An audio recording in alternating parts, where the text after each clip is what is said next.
50 grams. This is the habitual offender's third offense notice. Today's the day set for a probable cause conference on both cases of appearances. Alexander Kirker on behalf of the people, P86282. And good morning, James Schloff, 30720 on both cases. All right, and there are no discovery issues, correct? I have the discovery on the prep to burn case or Molotov cocktail case, but not on the drug case. Okay, Mr. Kirker? I have the paper and digital was sent on that case yesterday afternoon. I'll look for it then. I'm sorry. Yeah, it should have come in a link through evidence.com for both of those. If not, I'll be in touch, but thank you. Okay, with that, are you ready to set exam dates? Yes, please. Okay, I have March 1st at 9 o'clock available, and then March 2nd and 3rd, 10 and 10:30. March 2nd would be better, Judge. For both cases, we'll set them for 10 and 10:30. Please. Okay. And I am waiving your client's preference as you have been in contact with him. Is that correct? Been in contact and visited him in the jail. He's out now. I've had several phone calls from him, including this morning. Okay. All right. So it'll be March 2nd at 10 o'clock and 10:30. Thank you very much. See y'all. All right. Have a good day.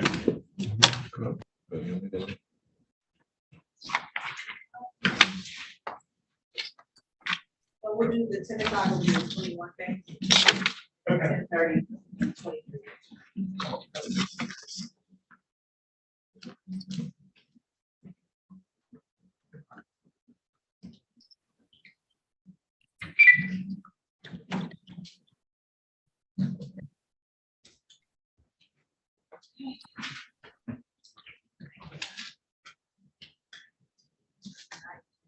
We're good as of now. All right, let's see.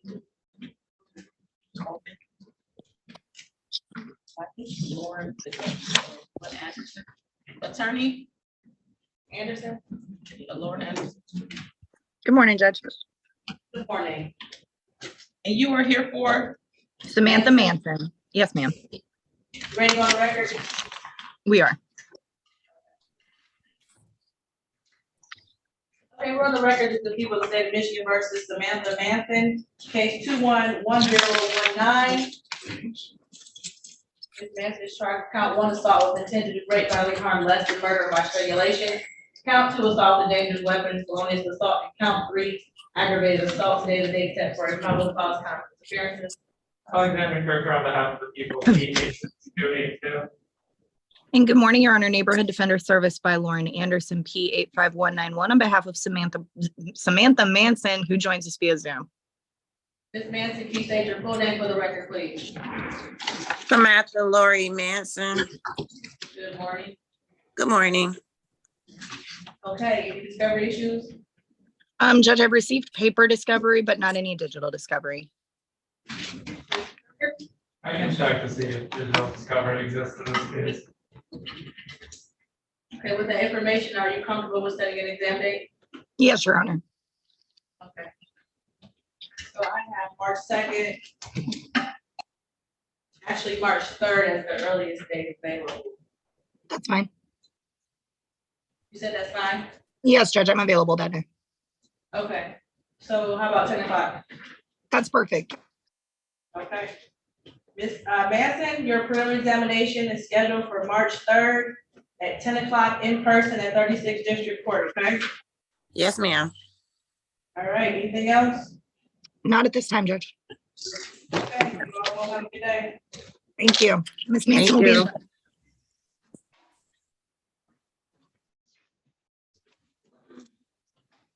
Okay, anybody else ready on their case? Your Honor, I'm ready. This is Attorney Whitney Lemelin. I'm ready on Edward Allen. Okay.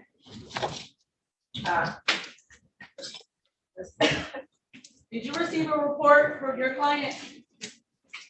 I apologize. What? I didn't hear you. Did you receive a competency report? No, has one been issued? No, I just was wondering if you, because I didn't have one in the file. I'd like to, yeah, we did have the exam, Your Honor, at my office last Friday on February 10th. with Dr. Alexandra Audu of the Forensic Center. We did a Zoom forensic exam from my office. So I wouldn't Okay. suspect that the report would be prepared. No. Okay, let me call the case. This is case 2255942, People of the State of Michigan versus Edward Allen. Mr. Allen is charged with 1 count of larceny by conversion, $1,000 or more, but less than $20,000, with habitual offender report that is noticed and they set for a competency. Experiences. Alexander Kirker on behalf of the people, P862882. Good morning, Your Honor. Whitney Lemelin, P58914, on behalf of Edward Allen. I'm appearing virtually today via Zoom. Your Honor, I'm asking that the court waive my client's appearance today.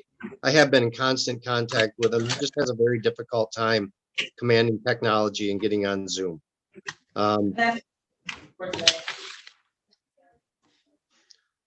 Okay, I'm sorry, go ahead.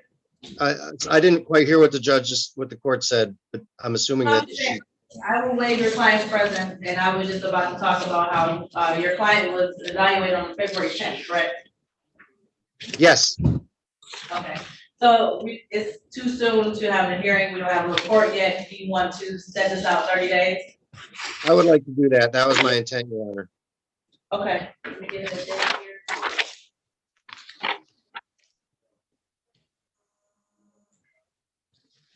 March 15th, so Wednesday, What's the date? March 15th. 15th is fine. Okay, 9 o'clock. That's a fine date. Okay, anything else?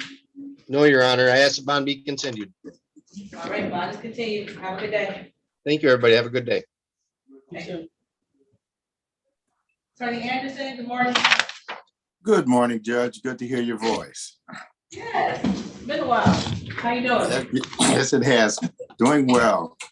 I have Mr. Bigham, and he has 2 cases, one up today and one up before Judge Jefferson on the 17th. I know that he has a personal bond on both files. I was able to make contact with his mother, who indicated to me that Mr. Bigham is on parole and he had several months to go.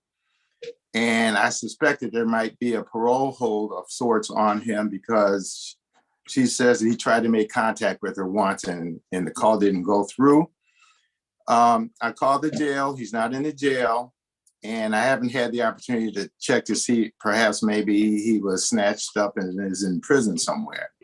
So Okay. I'm going to ask for an adjournment of the PCC, knowing that on the 17th, he's supposed to be before Judge Jefferson to see if he Okay. shows up. And by then I should know whether or not he actually is incarcerated or whether or not he's out there in the universe.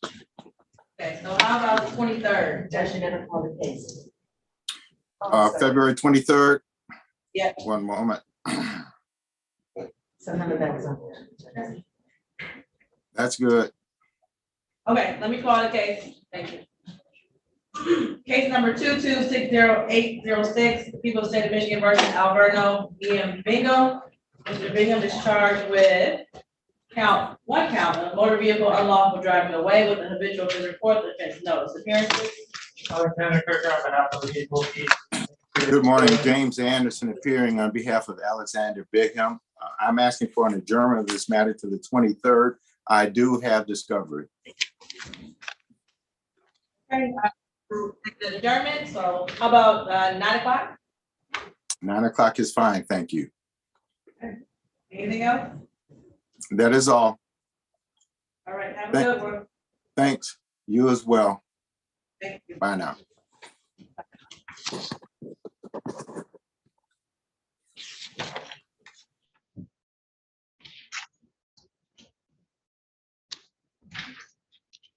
Okay.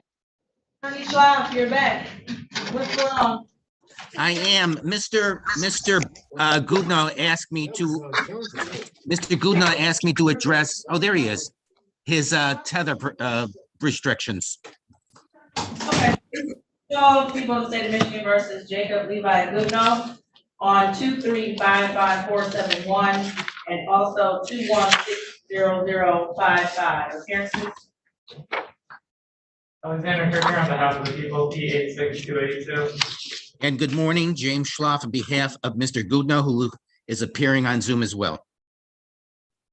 Okay, and Attorney Schlaf, you said you wanted to address.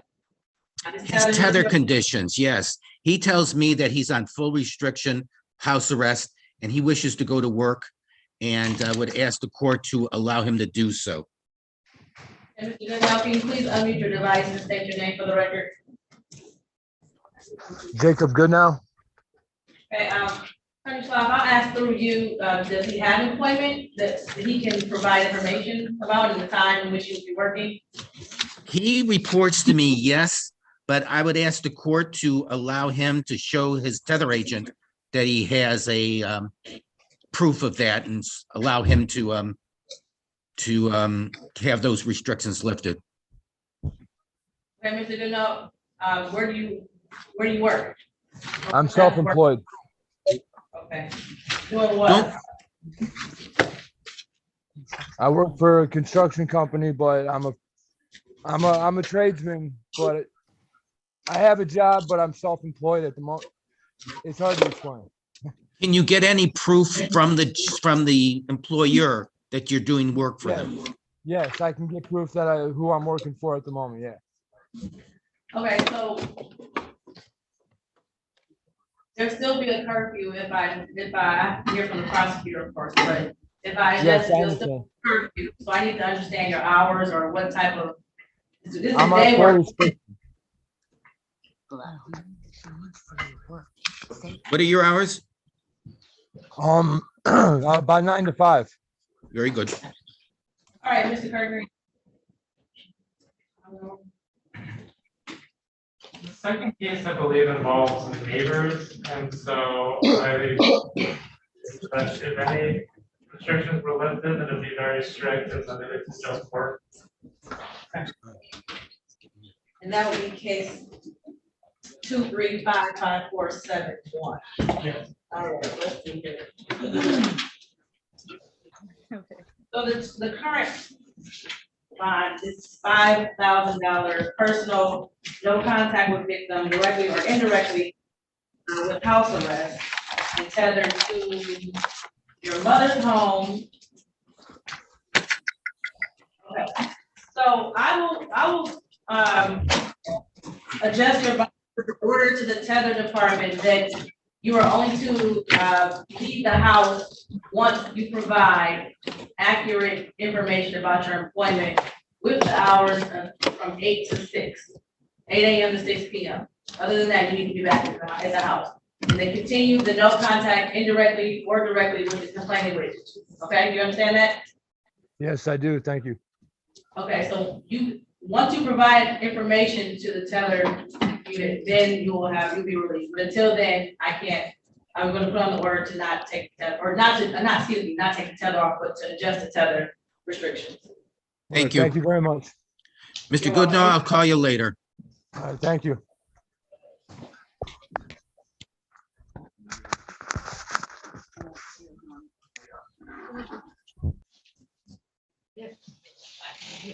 Okay, anyone else ready on their cases?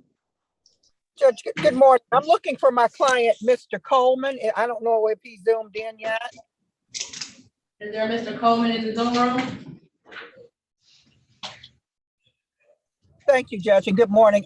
If you could give me a little more time to keep trying to contact him, because I do have information. Thank you. Got a full docket today. To the gentleman who's logged in as Wing Tech TMA device with that shirt on, what's your name?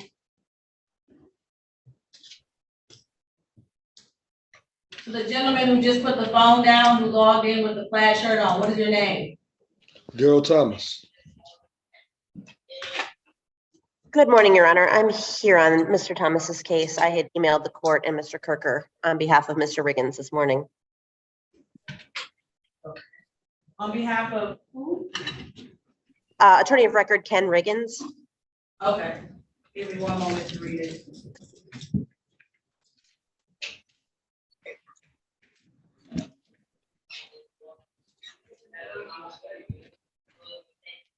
Okay, I don't have the email. It was sent to the courtroom email. The 438 email address? Yes. Okay, give me a Yes. second. Okay, so I don't have my main clerk or my normal clerk in here. Can you forward it to my email address? I'm gonna send it to you now.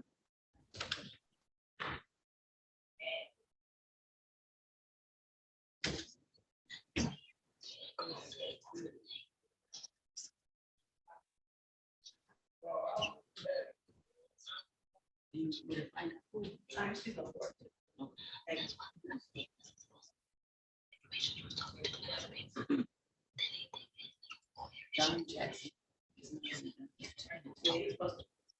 She's supposed to be in no. Well, if you can chatter. I tried to.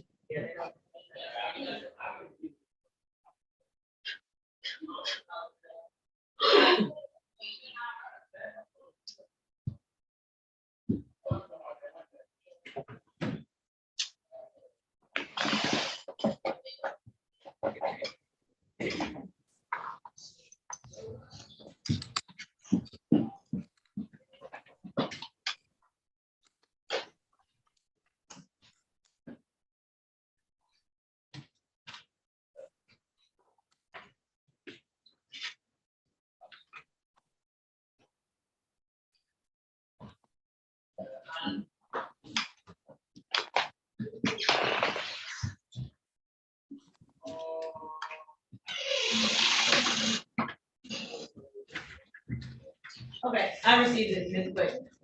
Attorney Quick.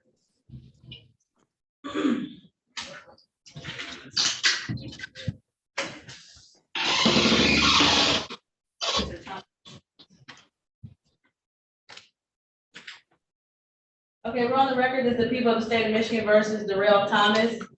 Case number 2260955. Mr. Thomas is charged with count 1, controlled substances, possession, cocaine, heroin, or another narcotic less than 25 grams. Actually, strike that. Mr. Thomas is defendant number 2, who is charged with count 2, controlled substance, delivery, manufacture, cocaine, heroin, or another narcotic less than 50 grams. Count 4,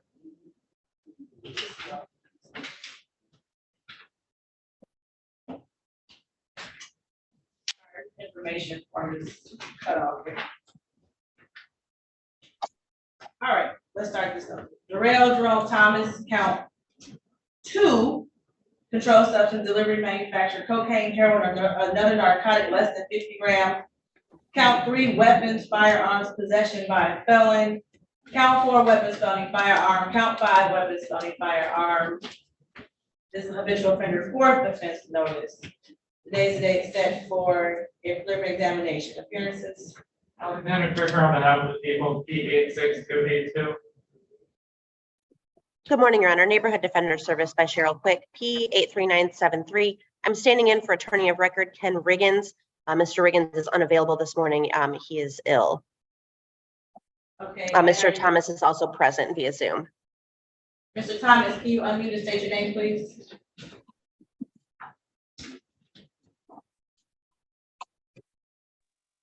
Hello, Yes, state your name. Daryl Jerome Thomas. Okay. So you're looking for an adjournment, Attorney Quick? Yes, Your Honor, we would ask to adjourn this exam. I have Mr. Riggins' calendar. Okay, let's see.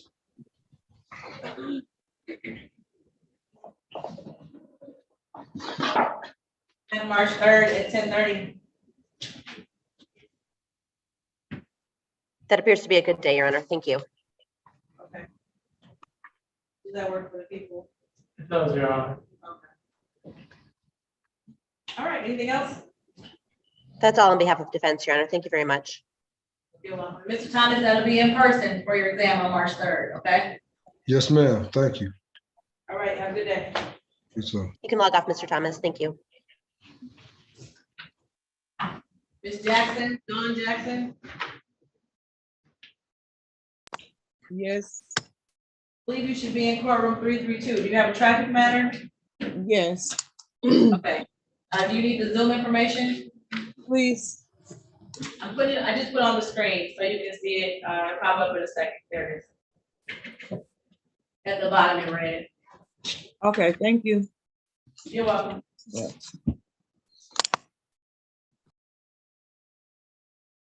Attorney Phelps, good morning. Good morning, Judge. How are you? I'm fine. How are you doing? Great. I'm here on Riser. This was a PCC we put over from last week to see if we can make contact with Mr. Riser, and we've been unsuccessful. Okay. All right. Let me call it. Can we have your P number? I'm sorry. Yes, 83355.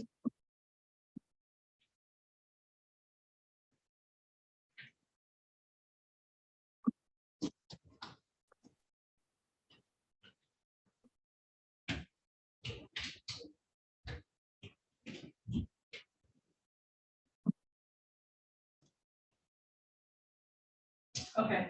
Run the record as the people of the state of Michigan versus Duval Trinelius Riser, 2355348. Mr. Riser is charged with one count of weapons, dangerous weapon miscellaneous with the habitual offender's third offense notice. Today is the date set for a for a probable cause conference. Appearances. Alexander Krieger on behalf of the people, P 86282. Hi, good morning, Your Honor. Neighborhood Defender Service of Detroit by Natalie Phelps, P 83355, appearing on behalf of Mr. Riser.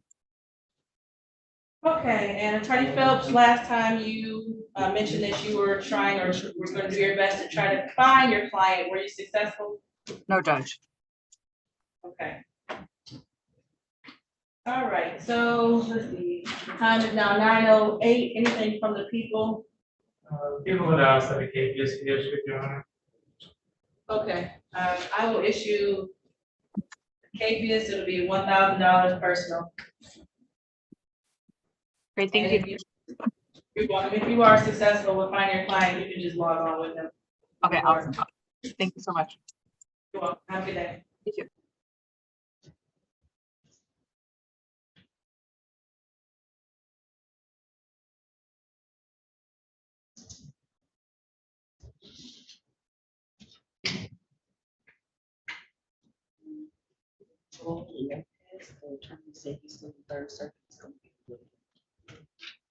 And that's and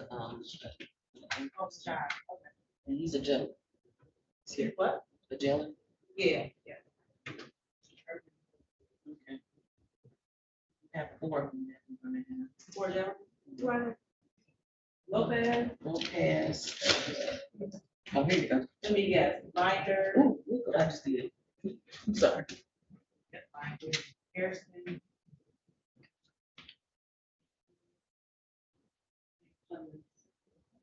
Mhm. Oh, okay. What is, should we speed it up? Or, so what I like to do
We're on the record as the people of the state of Michigan versus, is it Hebron? Hebron, Terrell Howard, case 2355296.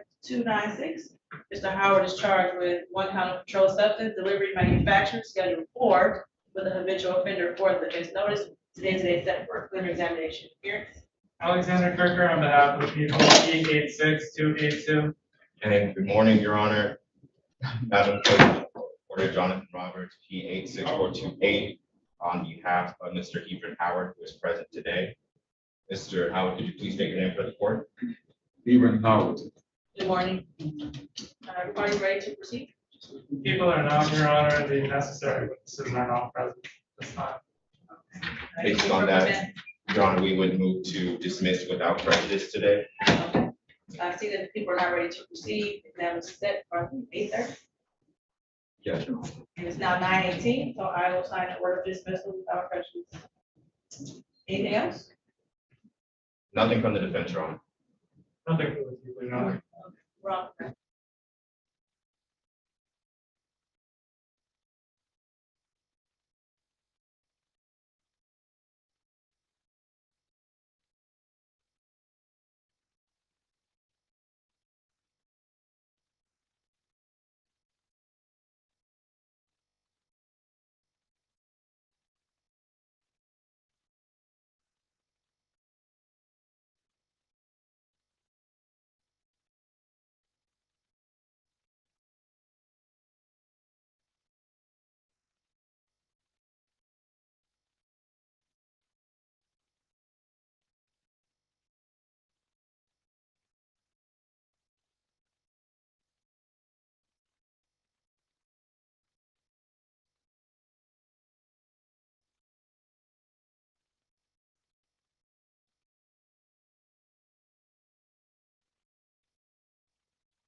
Okay, we ready now, Mr. Wilson? Yes, Judge. Okay. We're on the record that the people of the state of Michigan versus Rashard Wilson, case 02-61963. Mr. Wilson is defendant number 1 in charge with count 1, controlled substance, delivery, manufacturing narcotic or cocaine, less than 50 grams. And today the day set for preliminary examination appearances. Alexander Kirker on behalf of the people, P862882. Good morning, Your Honor. Samuel Cherikian, appearing on behalf of Mr. Wilson, who stands before the court. My key number is 29888.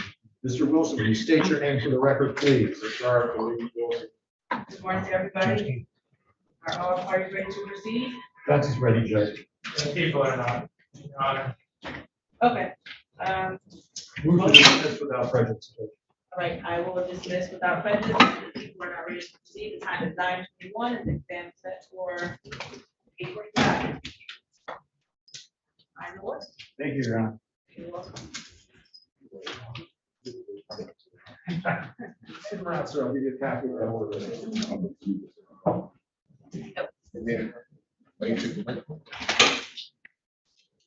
Mr. Craig, what is this? What should I put on the box? Institution evidence.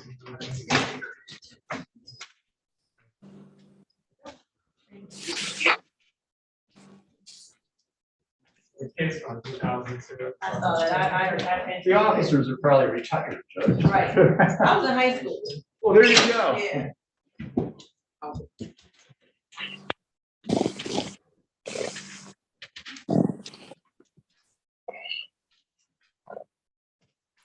Attorney DiMaggio, good morning.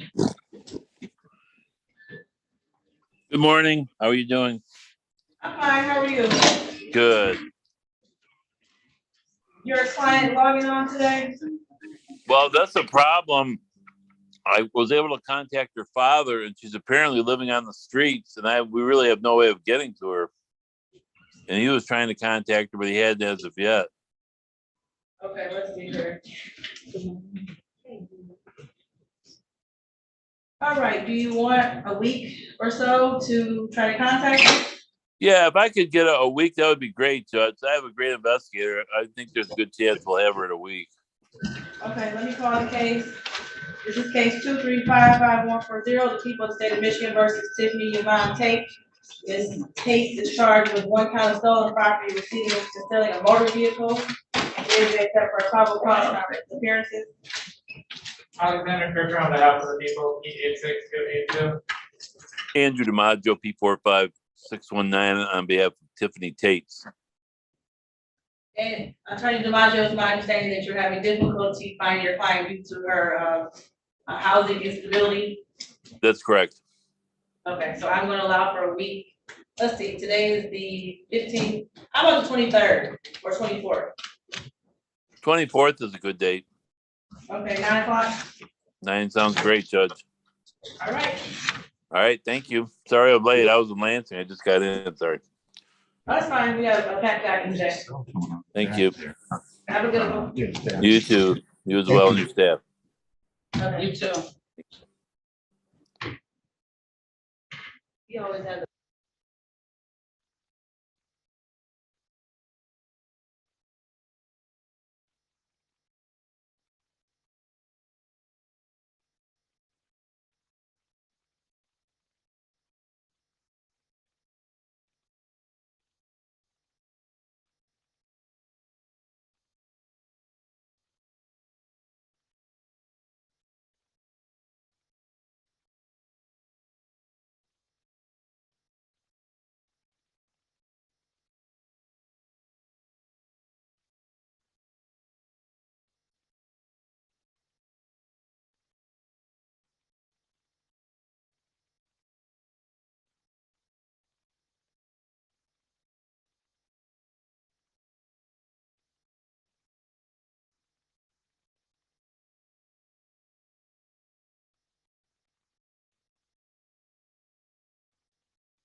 we're on the record, this is a piece of University. Grandma Clement, case number 2355291.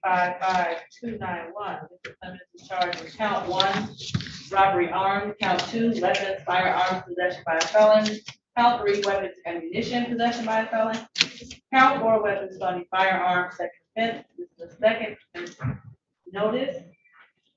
Count 5, weapons, felony firearms, second offense. With the habitual offender's fourth offense notice, today set for a preliminary examination. Appearances. Alexander Cricker on behalf of the people, P86282. Good morning, Your Honor. Ebony Ellis on behalf of Mr. Clemens. He is present judge. My P number is 80848. And Mr. Clements, you state your full name for the record. That's what was shot. All right, good morning to everybody. Are all parties ready to proceed? People are, Your Honor. Yes, Your Honor. Okay, any preliminary matters? Your Honor. This time the people have moved to admit pursuant to MCL 76611B1P, a certified copy of the defendant's previous felony charge of weapons carrying concealed. No objection. Okay. That will be admitted. Anything else? Your Honor, we will just move for some frustration. Okay. And there's no one in the courtroom except for staff, defense attorney, defendant, and prosecutor. There's one person, additional that officer charge. Yes, Your Honor, it's the officer in charge. Okay. Is there an objection to the officer charge being present? No, Your Honor. Okay. With that. Sure, yes.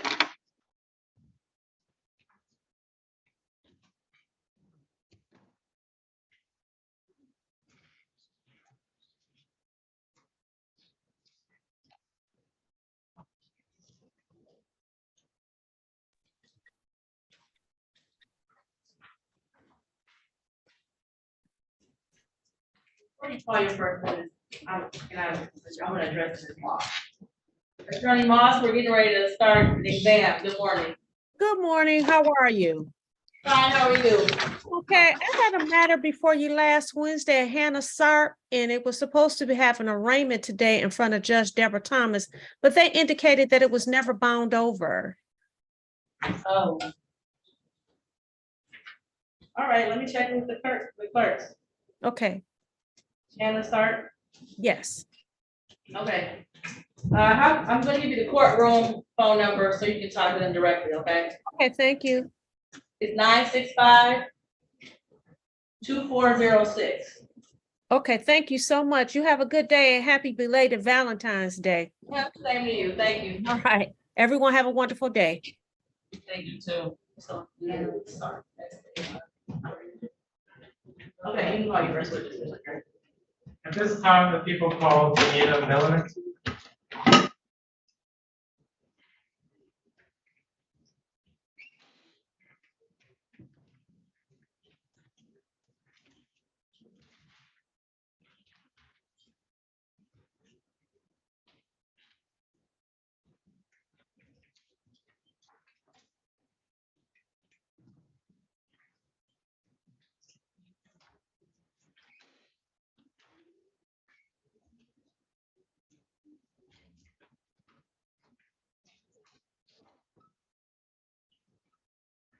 Right this way.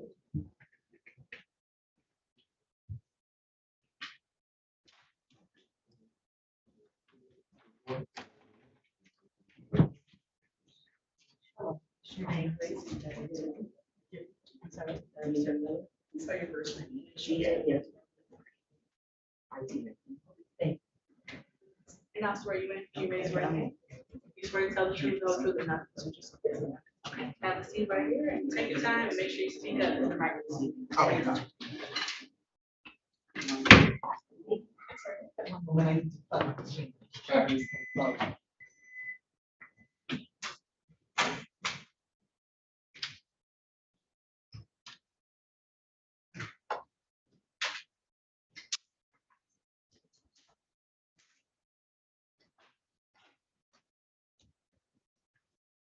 Thank you. Whenever you're ready, Mr. Gray. Good morning. Could you please restate your name for the record? Good morning, Anita Miller. And I want to take you back to the date of January 1st, 2023. Do you remember that day? Yes. Were you at or near the location of 11525 Katy Street? Yes, Is that in the city of Detroit, yes, county of Wayne? County of Wayne? yes, And what is that location? it's my job, Dollar Tree. And did something happen that brings you into court today? Yes, that was the day I got robbed. And what happens on this day? It was a little bit after 6. Gentleman came in, walked around the counter to get some dish detergent, brought it to the register. I rung it up, told him how much it was. He whispered something. I leaned in to say, I didn't hear you. And that's when he told me to open the drawer.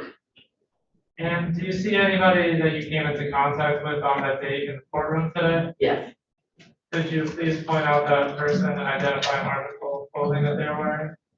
the gentleman at the table wearing a green jumpsuit. Let the record reflect the identification of the defendant. And when you were talking about the gentleman came to the counter, who was that gentleman? I'm sorry, say that again. Who was the person who came to the counter? The gentleman said that.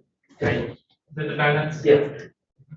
And you said the defendant whispered something to you? He whispered when I told him how much it was, and then I leaned in, and that's when he told me to open the drawers. And what drawer was he referring to? The register. And what happened after he whispered this to you? I told him I couldn't open the drawer. He told me I could. We argued back and forth, and then he put his hand in and said, "Don't make me shoot you." And when you say put his hands, could you just describe where he put his hand for the record? He had like a hoodie, and his hands was in. So when he pulled it out, I could see the handle of the gun. The handle of the gun? Yes. And where was this handle of the gun located? I want to say it would have been on his right side, how he's facing me. And how visible was the handle of the gun? I could only see a little bit out of it because how his hand was. Could you tell that it was a gun? The handle, yes. And what happened after you saw the handle of the gun? He kept repeating, "Don't make me shoot you," and I just started slapping the keys on to the register. How did you feel in this moment? Fear for my life. Were you afraid that the defendant would shoot you? Yes. What happened after the register drawer was opened? He said it opened. I stepped back. He was like, "Walk to the back." I stood there for a minute. He was like, "Walk to the back. Don't make me shoot you. Walk to the back." I turned around and walked to the back. Where did you walk to? I walked down the last aisle to the bathroom because our security guard was in the bathroom. And what happened when you got into the bathroom? The security guard locked the door and then he called the police. And how long were you in the bathroom for? Probably maybe half an hour. I'm not for sure. And when you got out, did you return to the register? Yes, when the police got there. Yes. Oh, when the police got there? Yes, we didn't come out the bathroom until the police got there. And what did you see when you got back to the register? The till that's inside the register was gone. And when you say till, can you describe what you mean by that? It's a black metal thing that you have your money in. That whole thing, you can take that out. In the register? Yes. And how much, was there any money in the register? Yes. Roughly how much money was in the register? Approximately to $600 to $700.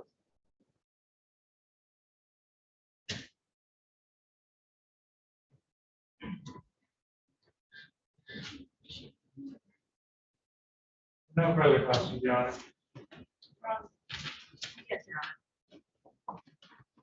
My name is. Good morning. Ms. Miller, this incident occurred in a pretty short period of time, correct? Yes.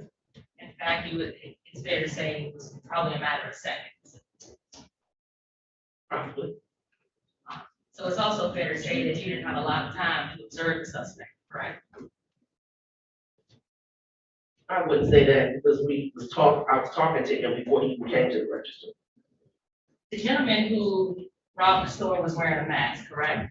Yes, And the mask covered the area below his nose, correct? yes, And it also covered the area below, above his eyes. yes, So the only area of this person's face that was visible was the eyes and the nose, correct? correct. Now, you indicated that the gentleman who robbed the store was wearing a hoodie. It was like a sweatshirt. A sweatshirt? Yeah. Okay, and you indicated that you saw, what you believe to be the handle of a firearm, in the right pocket of that hoodie. Yes, Do you recall what color the handle was? black. And at no time did this individual, take the handgun out of his pocket, correct? Pull it all the way out. No, Okay, so it was never pointed at you. no. No further questions. Correct? I have nothing further, Your Honor. You can step down, just wait for all the way. Thank you. Thank you.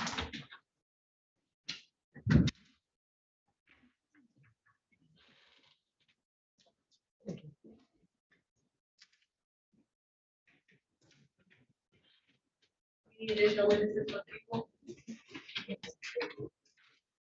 Yes, Your Honor, at this time, the people would call Officer Bailey Rumschlag.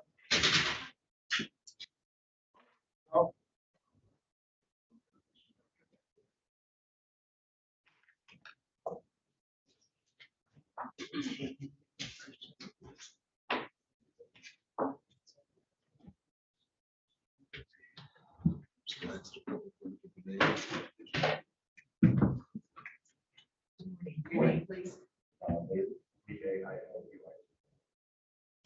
RUMSCHLAG. Okay, now swear you in. You swear to tell the truth, the whole truth, and nothing but so. Yes, ma'am. All right, have a seat and you know the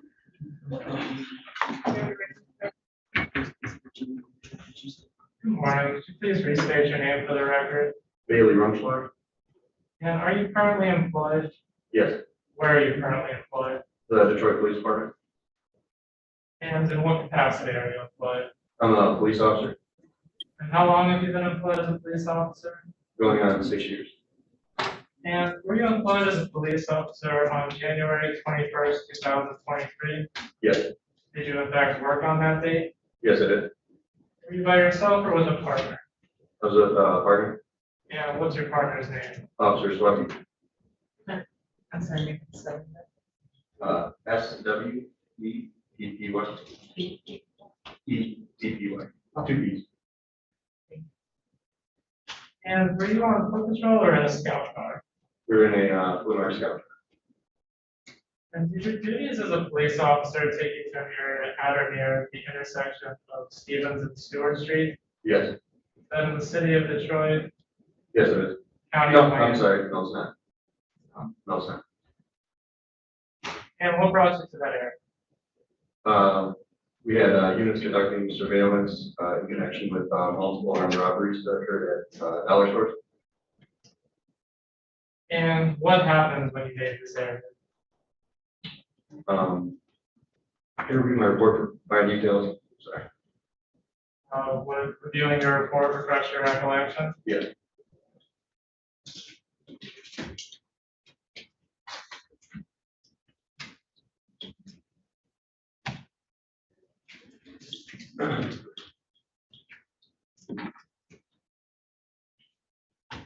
Thank you.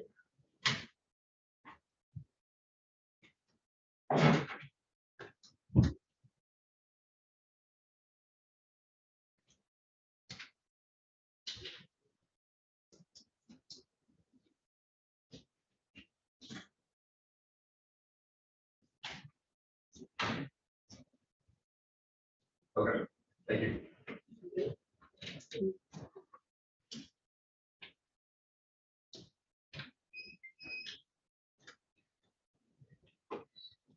And what happened when you made it there?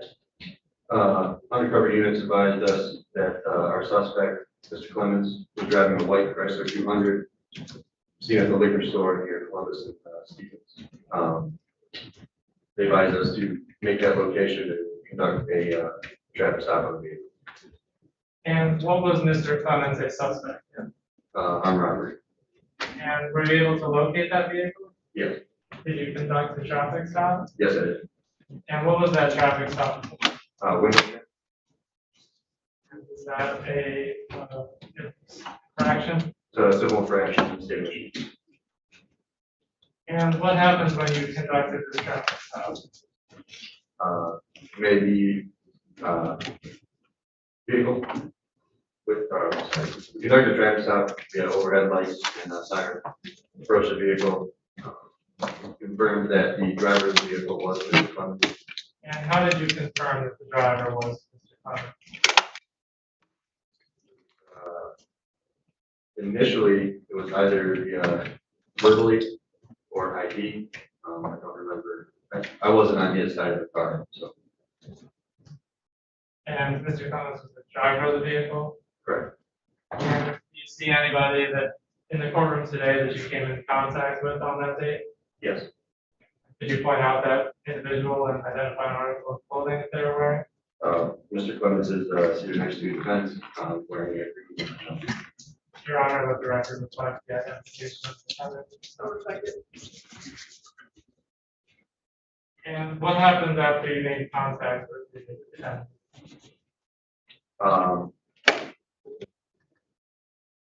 Positive ID, Mr. Clemens was confirmed via LEAN, law enforcement information number. Vehicle was searched, incident to arrest, prior to impound. And you said that was the defendant detained? Yeah. And what was the defendant detained for? Armed robbery suspect.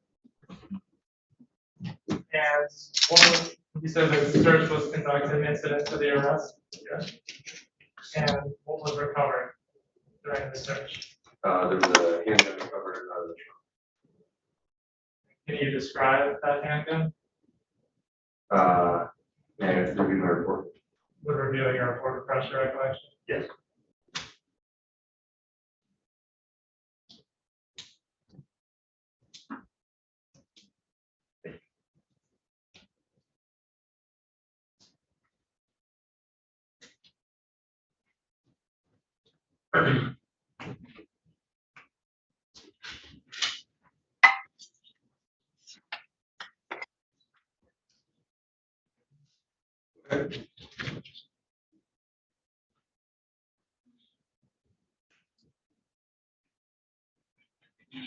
Could you describe the handgun?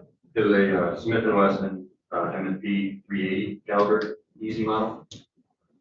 And where was this handgun located in the vehicle? It was in the trunk. Magazine for the firearm was in the center console. So the magazine was in the center console? And where is that located in the vehicle? Between the driver and passenger. And was the firearm placed on evidence? Yes. Was the ammunition placed on evidence? Yes. Do you recall the evidence tag numbers for the firearm and the ammunition?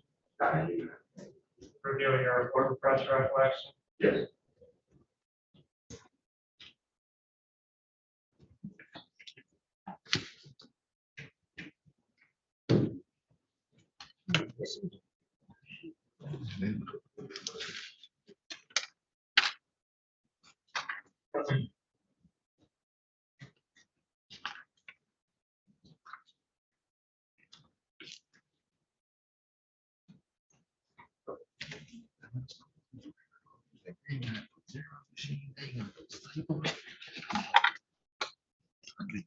Do you recall the evidence tag numbers?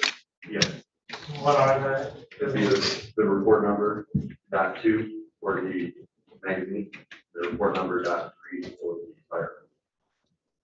And for the record, Your Honor, the report number is 23010100343.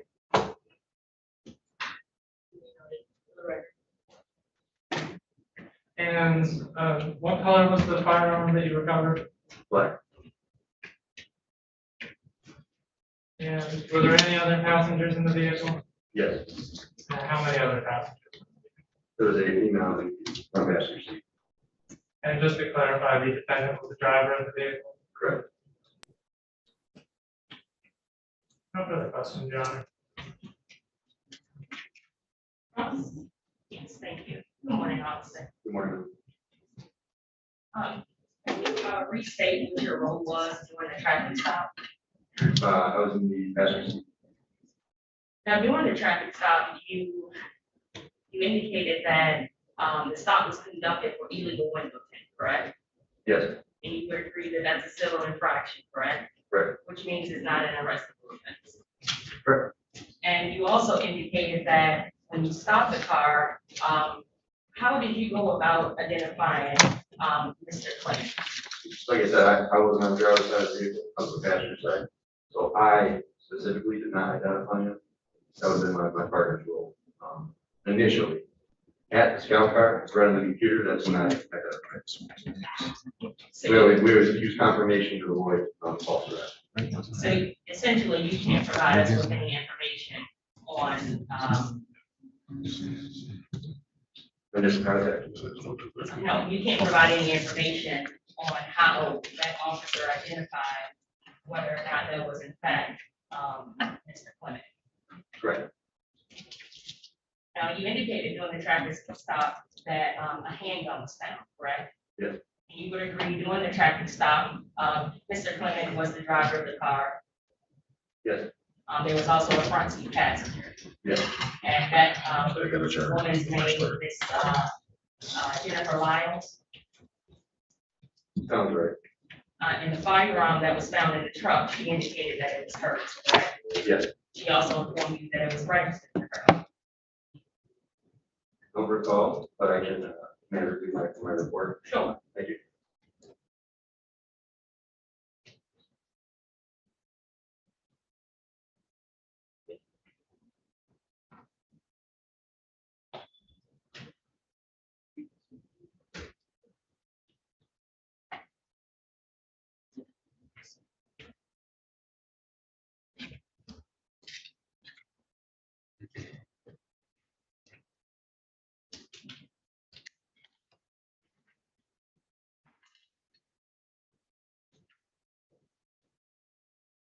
So officer, do you recall whether or not Ms. Lyles indicated, that the firearm found in the trunk was registered to her? She indicated that it was. I didn't notate. It just came back registered to her. I don't recall if it was. If there was body cam footage where she's on there saying that, you wouldn't have any reason to contest that, correct? No, I remember her saying that she said it was registered to her. I don't remember if the computer said it was registered to her. That's what I'm saying. Okay. No doubt that she said it was registered to her. And again, that firearm was found in the trunk in a lockbox, correct? Yes. There was also ammunition found, correct? Correct. There were 2 magazines, in fact. At least one in the center console. And there was also one found in Ms. Lyle's purse, correct? Also first.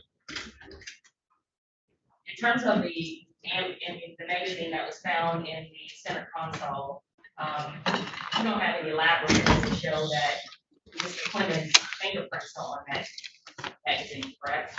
I'm not an evidence technician. Well, you're not aware of Mr. Clement's fingerprints being on that magazine, correct? I wouldn't have any knowledge of that. No. No further questions.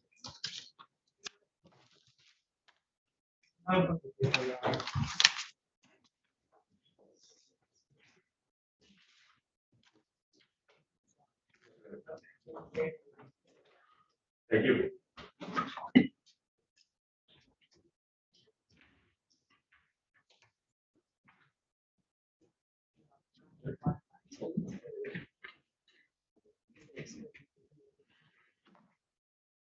Any other witnesses with you? None from the people, Your Honor. No, Your Honor. Whenever you're ready, Mr. Burke, pardon.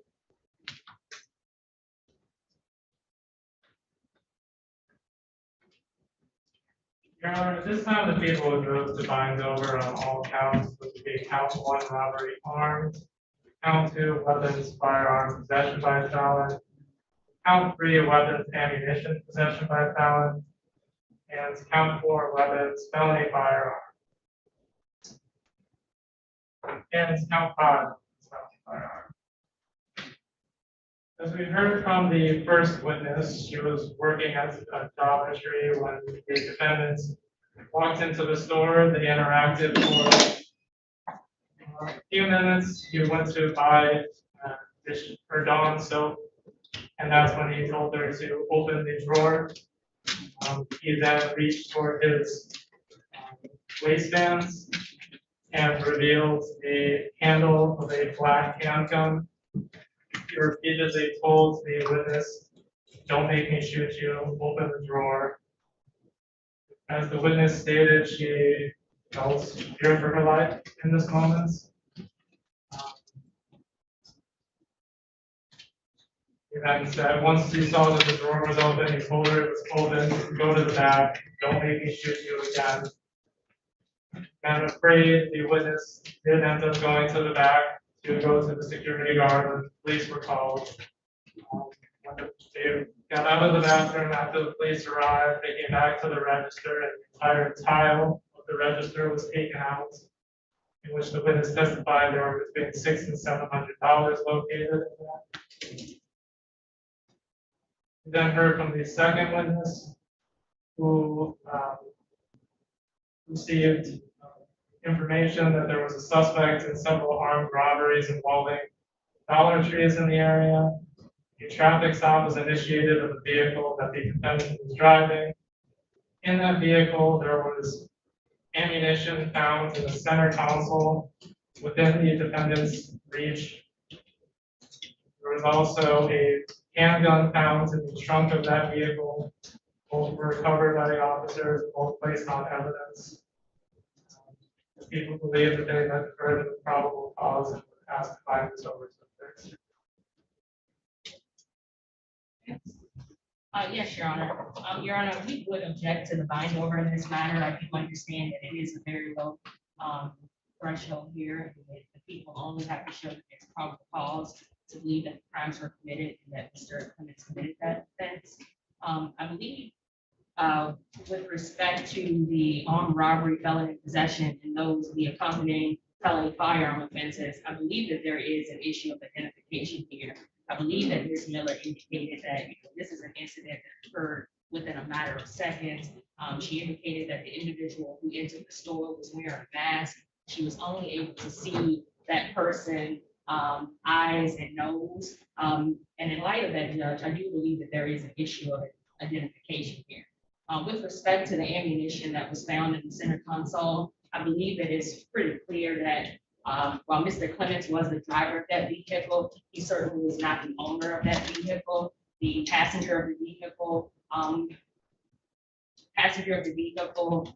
she was the owner of that vehicle. She actually had owned the firearm that was found in the trunk that was located in the lockbox of that vehicle. There's been no evidence presented to suggest or show that Mr. Clements had his fingerprints or any DNA evidence at all to connect him to the ammunition, Judge. So for those reasons, we would object to the binding.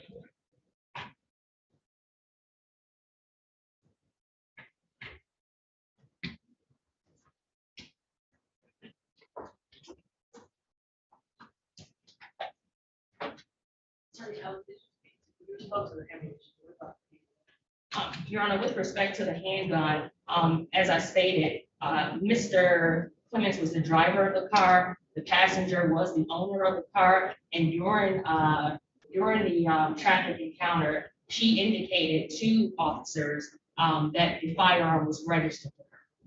So again, I believe that there's nothing to show that a firearm found in a lockbox in the trunk, if that's something that Mr. Clements had any knowledge about. It wasn't his car.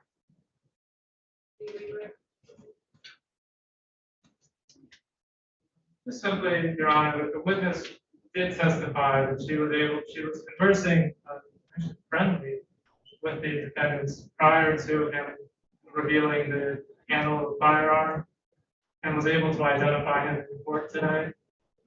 And so we do have testimony both of identification and of the defendants with their firearm from both witnesses. Okay, for her testimony from two witnesses, Ms. Anita Miller as well as Officer Rumschlag. Ms. Miller testified that she was working at Dollar Tree on January 21st this year, 23, when she was robbed around 6 p.m. That she identified the defendant who came in and rang up discharging and whispered that she could not hear what he said. She reached in and said, "Open the drawer," which she believed to me the register. She said that she could not. The defendant said, "Yes, you can. Don't make me shoot you." And she also saw the handle of a gun inside of his hoodie pocket, right side. You could tell it was a gun, that it was black. And the defendant then stated multiple times, "Don't make me shoot you." And then she hit keys until the door opened up. She said that she feared for her life, walked to the back to where the security guard was using the bathroom. After the defendant told her to walk to the back and don't make me shoot you. So she went to the back of the bathroom, and that's when the security guard called the police. The police came 30 minutes later. And the till, which is the black tray and cash register, was gone. She came back out when the police arrived with about $600 to $700 taken out of the register. Officer Rumschlag testified that he was on duty doing investigation of robberies, that she received information that the suspect was driving a Chrysler White 300 who was described as a suspect of armed robbery, and then he located the vehicle and conducted a traffic stop based off window tint, overhead lights and siren, and his partner did the initial confirmation of determining that the defendant was the suspect described from the armed robbery at the Family Dollar or Dollar Tree, excuse me. And that Officer Rumschlag then confirmed the identification from the scout car. And let's see, the defendant was detained and search incident to arrest. A recovered handgun was found in the trunk of the vehicle, and Smith & Wesson black M&P 380 and a magazine found in the center console. The female in the passenger seat. So I will start with the armed robbery. I do believe that people have met the burden of proof. Probable cause standard for robbery armed. The defendant, the people must show the probable cause standard that first that the defendant used force or violence or assaulted or put in fear the complainant. I think there's a question that the defendant put Ms. Miller in fear. Two, that the defendant did know while he was in the course of committing larceny. The larceny is taking and movement of someone else's property or money with the intent to take it away from that person permanently. In the course of committing larceny, it includes acts in an attempt to commit larceny. I believe from what Ms. Miller saw, she observed the attempt, not the actual taking, which is enough for armed robbery. Third, that Ms. Miller was present while the defendant was in the course of committing. Fourth, that while in the course of committing the larceny, the defendant, there are several options, A, B, C, and D. A, possess a weapon designed to be dangerous and capable of causing damage or serious injury. I believe several, D, matches it was represented orally or otherwise that he was in possession of a weapon. He said, "Don't make me shoot you." And also, Ms. Miller is a gun, or what she would be a gun. So for that count, we want to measure the burden of proof. For the additional counts, I'll start with ammunition. I believe the people have met their burden of proof for the ammunition count under constructive possession. And that Mr. Miller was driving that vehicle and was within reach, able to possess, after being in control over the ammunition in the console, the middle console. However, for the possession by a felon for the weapon, firearm, see that the vehicle or that the weapon was in the trunk in last box and not within reach or within or what could be considered constructive possession based off the type of vehicle, or that he had knowledge that the gun was in the trunk. I don't think that that count can be bound over based off the testimony provided. And as far as the identification issue, I don't think that's a question of fact for the trial. Like I believe the fighting witness did hesitate, and that could be for several reasons, but we're all wearing masks now, and she can have a problem identifying me with the mask on today. So that was left for third circuit. So the accompanying charge for weapons, firearms, possession by a felon.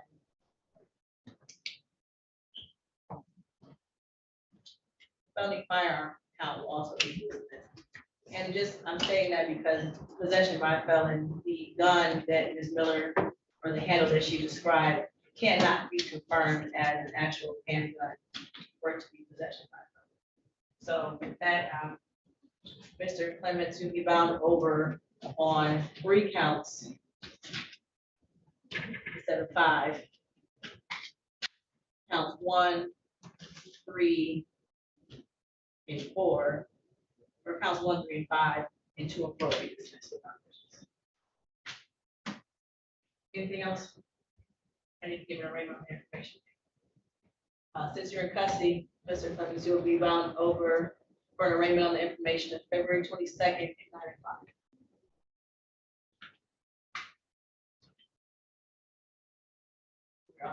Your Honor, may I address the line? Your Honor, currently, Mr. Clemens has a bond that has been set at $100,000 cash surety. I believe that there was a condition of tether.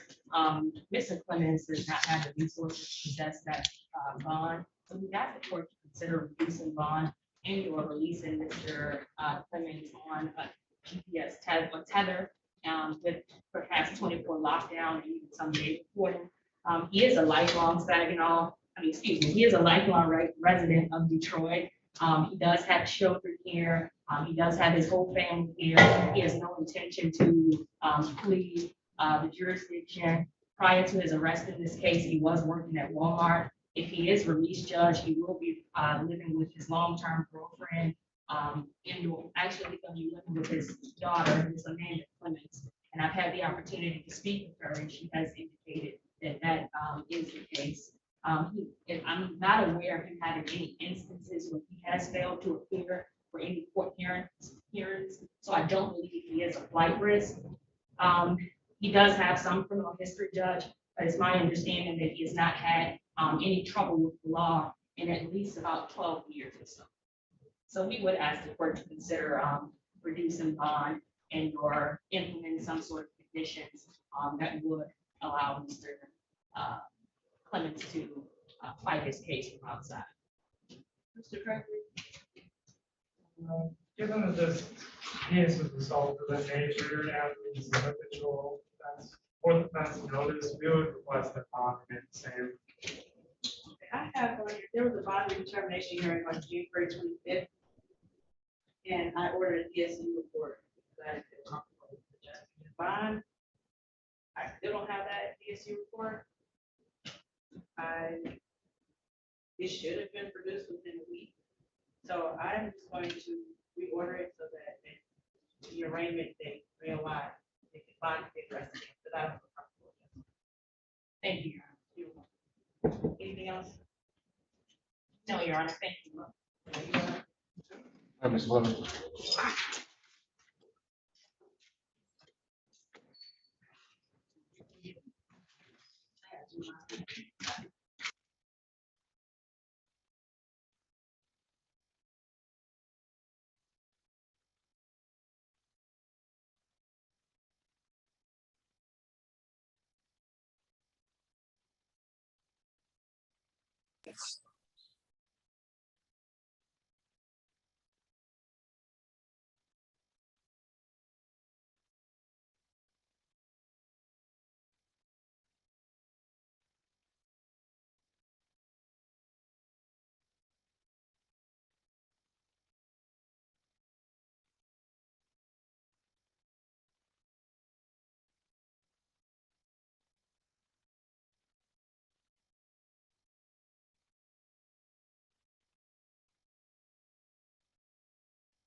Hi, Judge Taylor. I'm sorry, I'm sorry. Oh, I'm sorry. Oh, my God, Judge Taylor.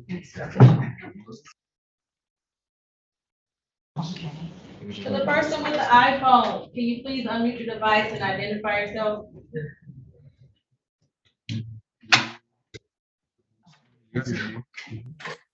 Marcus Williams. Mr. Williams, you're not on the docket today. You have the notice of where you're supposed to be.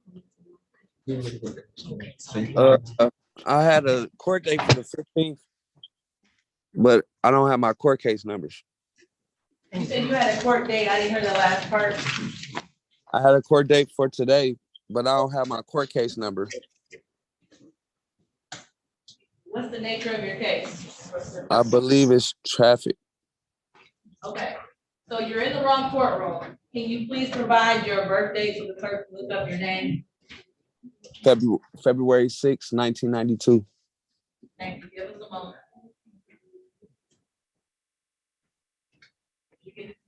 February 6, 1992. Okay, so pay attention to your chat. The clerk will give you your information as to where you should be, okay? Okay. Attorney Diallo? Yes, good morning again. Good morning again. Is that correct? Yeah, I would like to just set it for an exam day. I've been in contact the best way I can. He is homeless, so only through phone.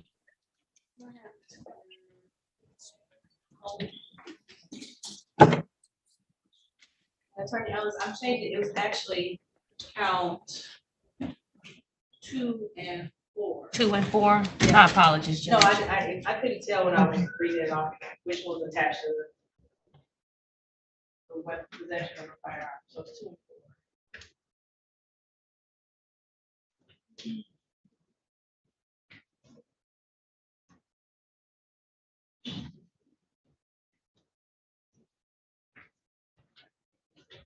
Still on it. Okay, we're on the record as the people of the state of Michigan versus Maurice Robert Coleman. Case 225794-2. Mr. Coleman is charged with count 1, larceny from a person, count 2, larceny less than $200. This is an habitual offender fourth offense notice, if they set for a probable cause. Attorney Diallo, the prosecutor stepped out to speak to witnesses for the next exam. Can I have your appearance?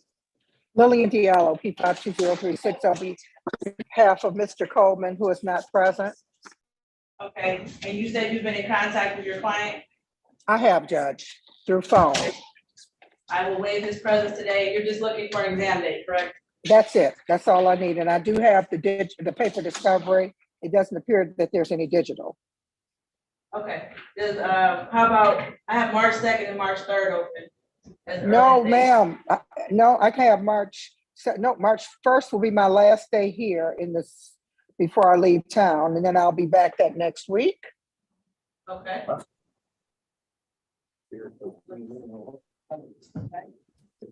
So you can tell me what date works, because after the 3rd, we're pretty open. Okay, so we can do March, March, this is a horrible day. No, that's a bad day. March 8th is a good day. Okay, how about 10 o'clock? That's wonderful. I'll put it in. Okay. March 8th. Thank you 10 so o'clock. much. You're welcome. Have a good trip or vacation, whatever you're doing. Okay, Trip. Everybody take care. Have a wonderful day. Stay safe. Bye.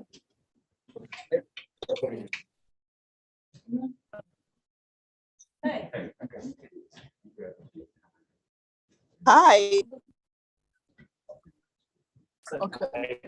Oh, okay. Hello. 1 second, please. No, I'm coming over. That's all I want. Yeah, you can take them. Okay, all right, thank you.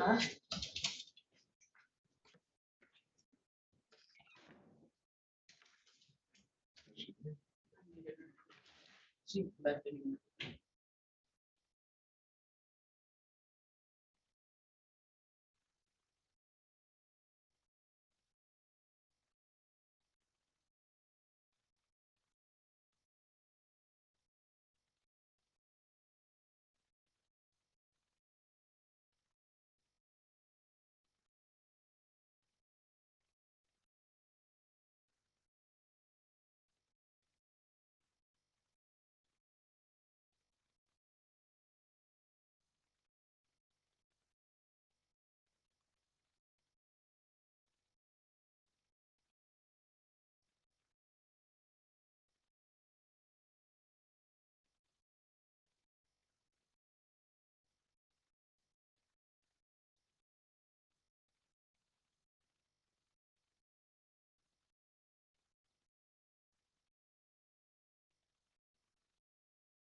Mr. Williams, the clerk is giving you information. Read your chat.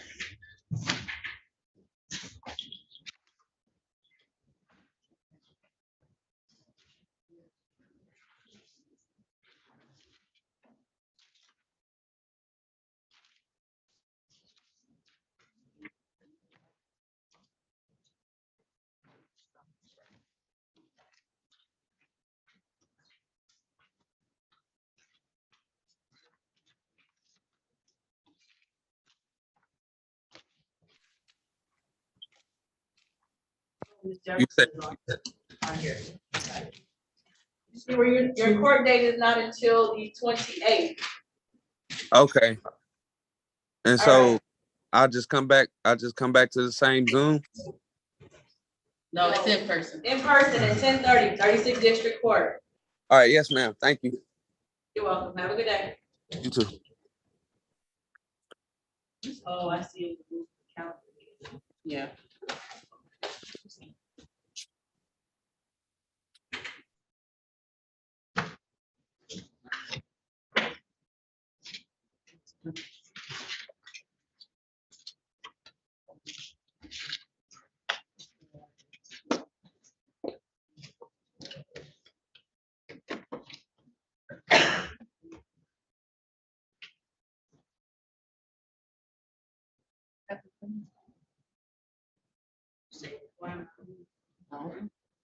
Did you sign it? I signed it. Okay. She's like, I don't know.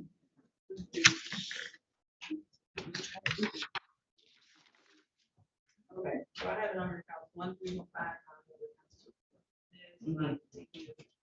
DSU order, DSU report was ordered. That's what I think. It was already ordered, I guess it could be requested. Okay, D. See it.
She's in custody.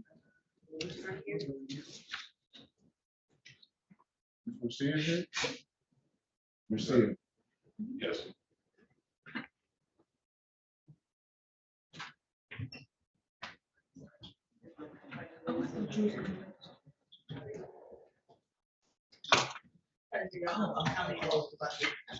Oh, okay. Which one? Marcia. My bad. Yeah. Yes.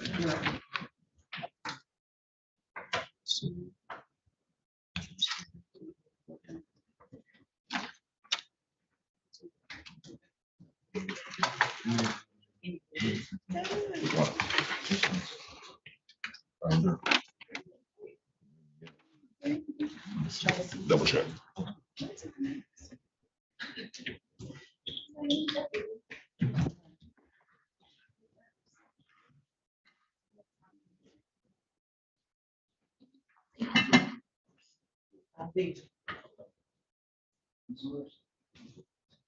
The date's on it. Thank you.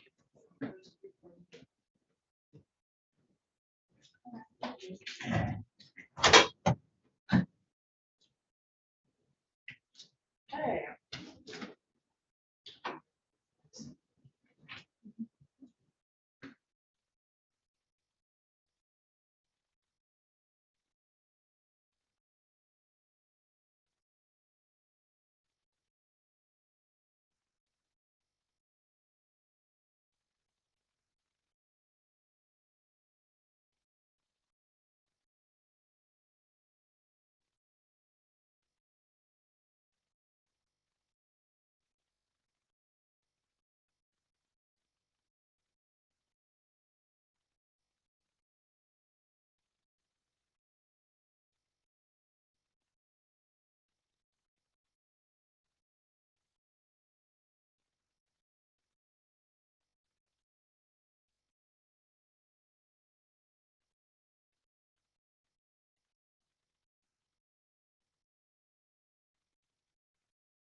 Hi,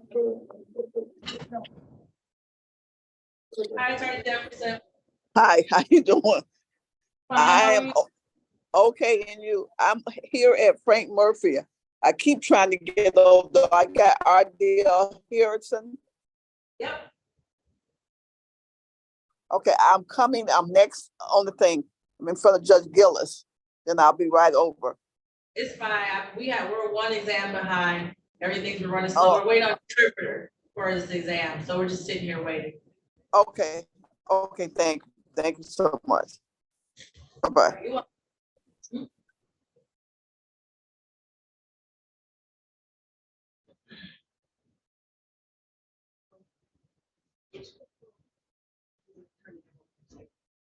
All that they're not available, you know. So why would you? You don't.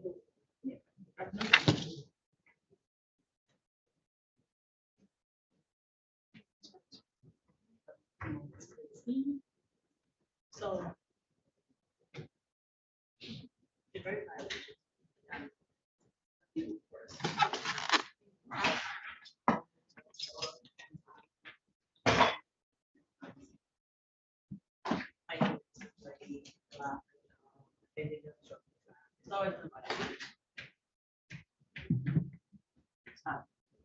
I have one that said he had 9 cases scheduled for the day.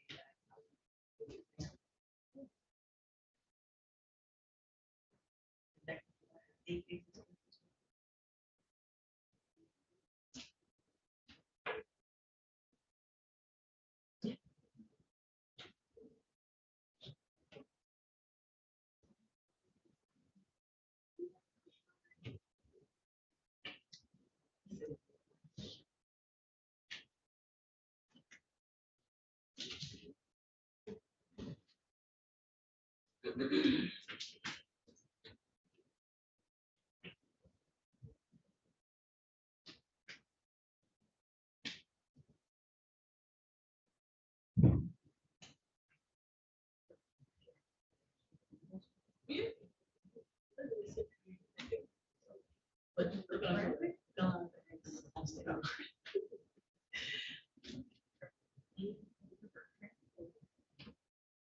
I, mm, I'm having a hard time adjusting to this docket with the lawyers not showing the time. That's not the issue. So I would say if people just show up. The traffic, we have house. They show us that 8:39 for everybody to get through. A couple of things. All right, control.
Your Honor, this is the last.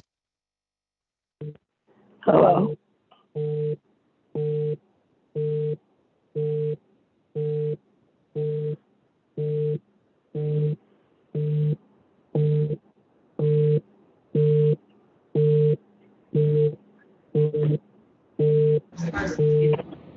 To the person with the phone number 734-680-0144, what's your name? Tiffany Tate. Miss Tate, what are you calling in for? Oh, I see. She had a message. You were supposed to be here at 8:30, Miss Tate.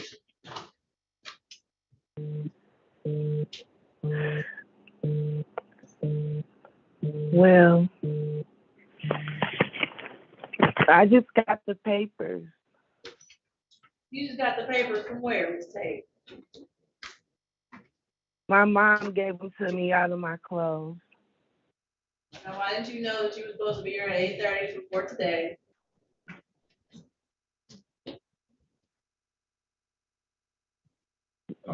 I remember. She didn't. Tate, so your attorney called in. We had to adjourn your case because you weren't here. So I'm gonna have your attorney call back in because we're ready to move forward. So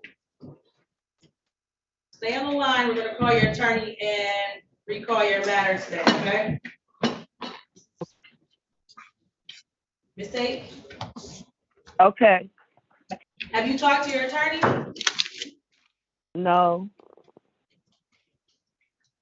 Okay, don't hang up, stay on the line.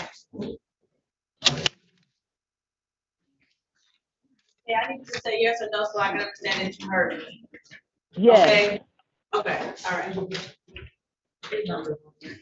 I'm calling it now, Brian.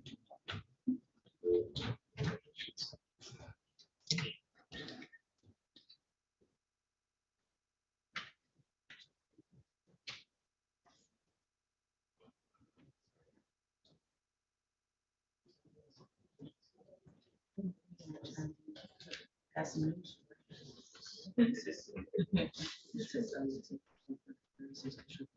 So guess who's on news? Just on news.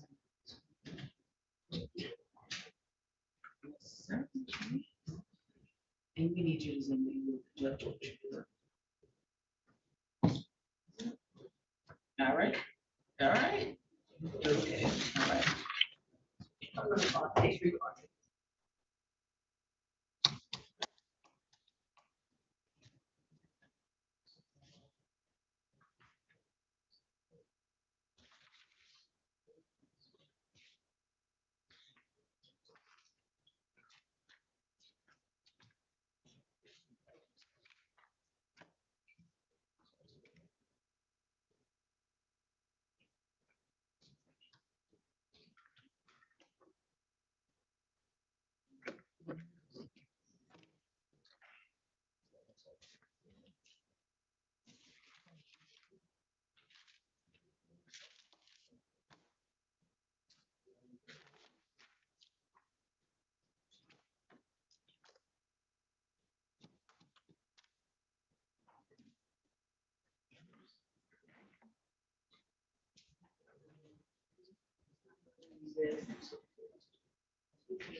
Your name's on. Your name's on.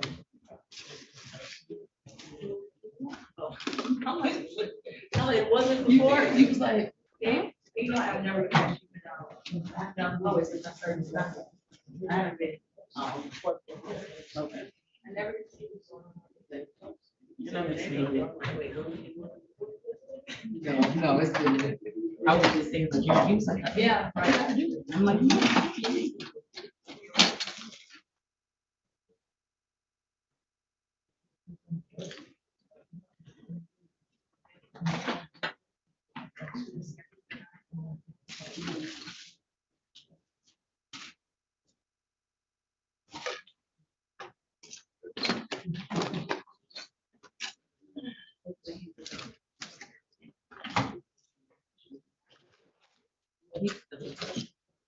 Oh, he said he don't do that. I don't know. Oh. I'm sorry. I have that.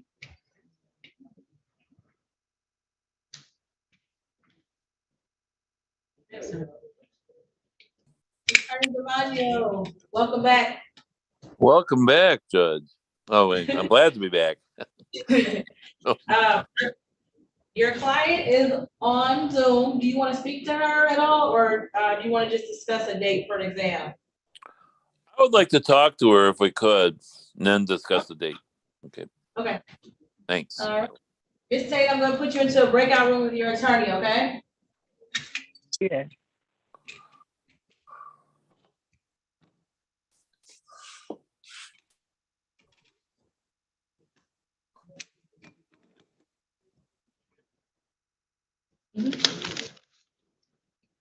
I was sharing the screen earlier. Yeah, I saw you all did. That's why we got to see. So.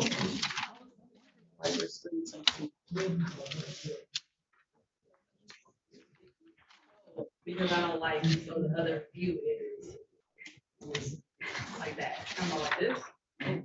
Well, you know, yes. It nerves. Because our court will be like a little small thing, and then we can see everybody else in the room. Yeah, you're right. I don't like this.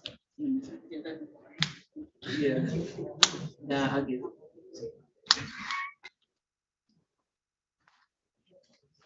Oh, 'cause that's to your desk.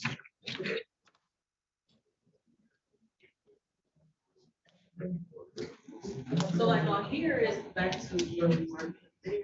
It's taking, but, oh, there we go.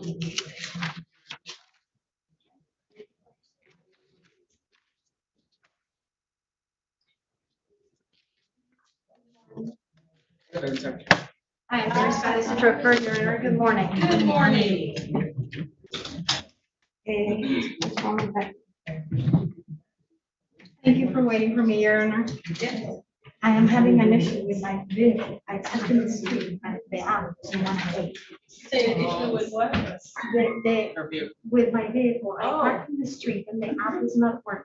Is it because, no, I don't know if you guys You just know. screenshot it so that they give you take the.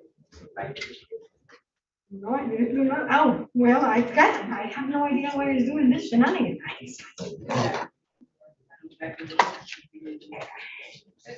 don't know. I know someone down there. Yeah, I don't know if, perhaps we can resolve this matter and I can go on, hopefully, I will not have to take it. Yeah, you should be. Parking instructor. Yeah. So Mr. Lopez is in custody. His attorney. Maurice, are you just your client? I'm your Spanish interpreter. Okay. Nice to see you, sir.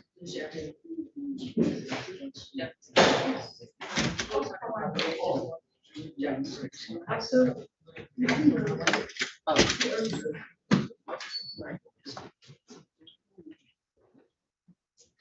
Yes.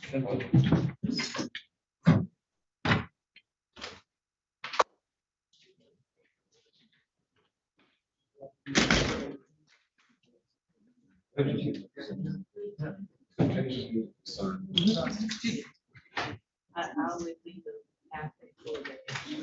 Decide how long.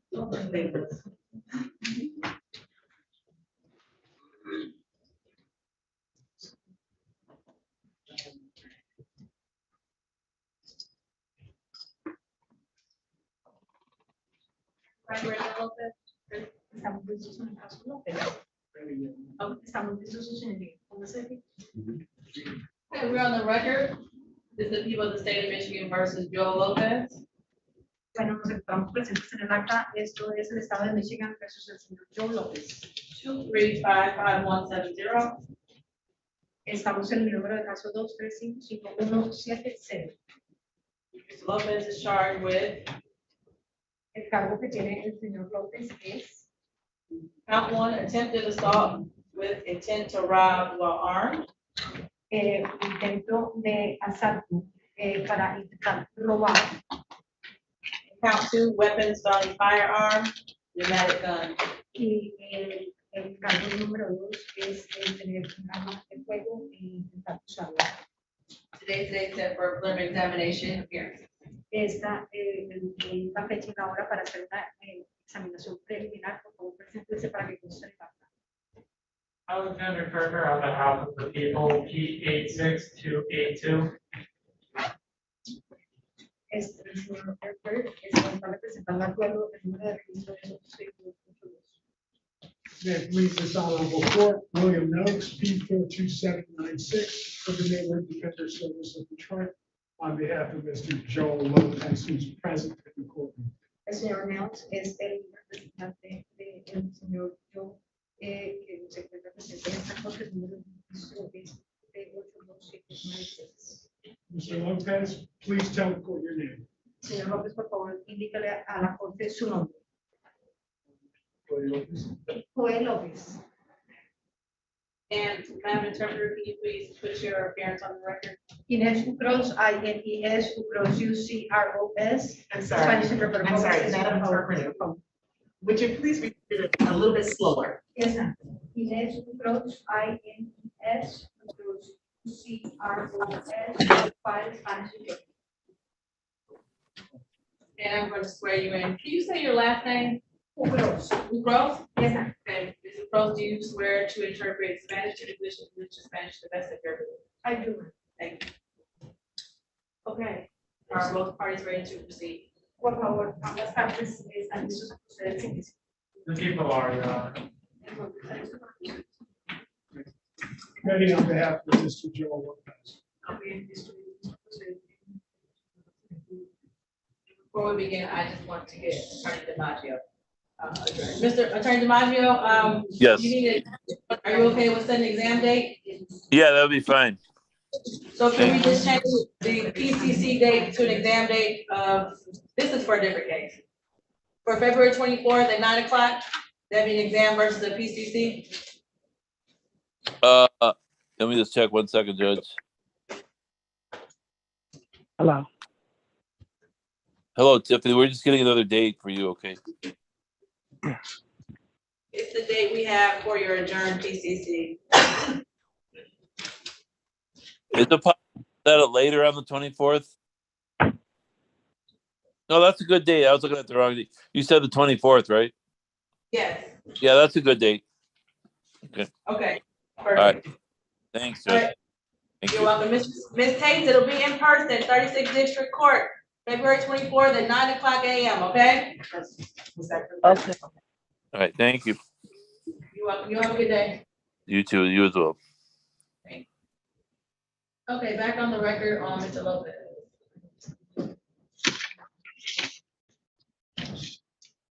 Any preliminary matters? None from the people, Your Honor. Your Honor, I would simply request a sequestration order of all witnesses. Okay, Mr.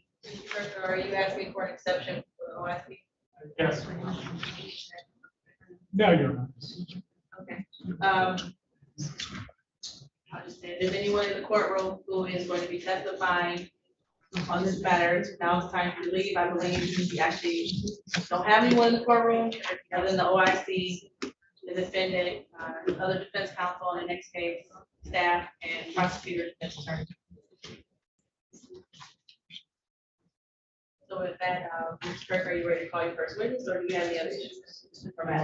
None, Your Honor. Okay, all right, your witness.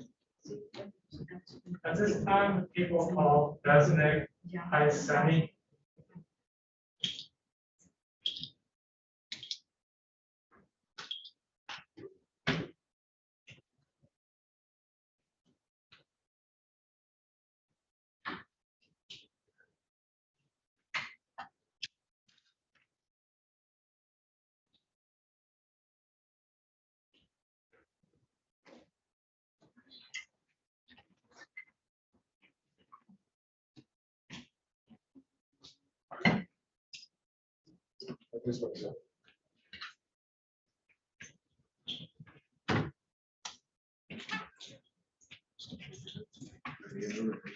Your name.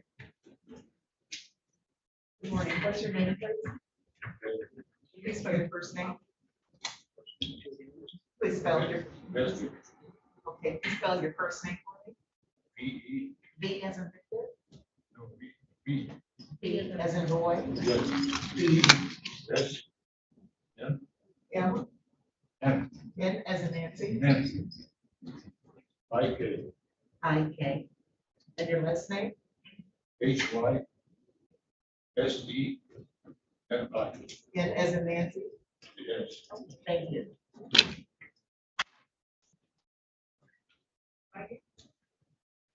You swear to tell the truth, the whole truth, and nothing but the truth. Have a seat and make sure you speak in the microphone. Okay. Whenever you're ready to start. Good morning. Could you please restate your name for the record?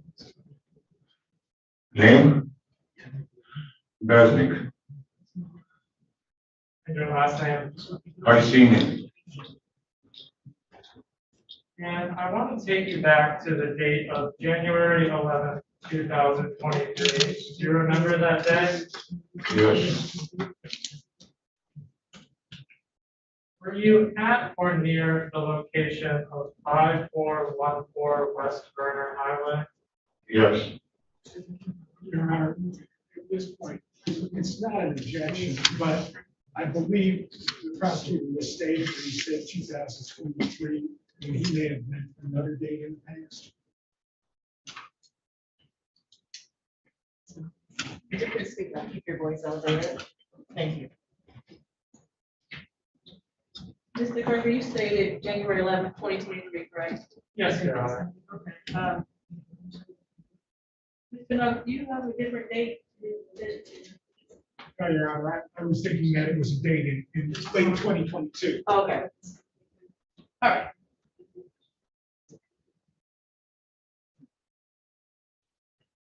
Is that location in the city of Detroit? Is that location in the city of Detroit? Yes. County of Wayne? Is that location in Wayne County? Wayne County, yes. And what brought you to that location? Southwest Detroit. Even more out than Vernon. I'm sorry, I heard Southwest Detroit. What did you say after that? I can't hear the word this, no. What was the question? I heard Southwest Detroit. Did you say something else after that? Yes, I did, except the Vernon and Morel. Is that a street that you're in? Burner? Burner and what street? Morel. Morel? Yes. Okay, Burner and Morel. Thanks, Judge. And why did you go to that location? I parked my car without protection, empty lot, right in Morel. Then I walked in the alley in the back of my building.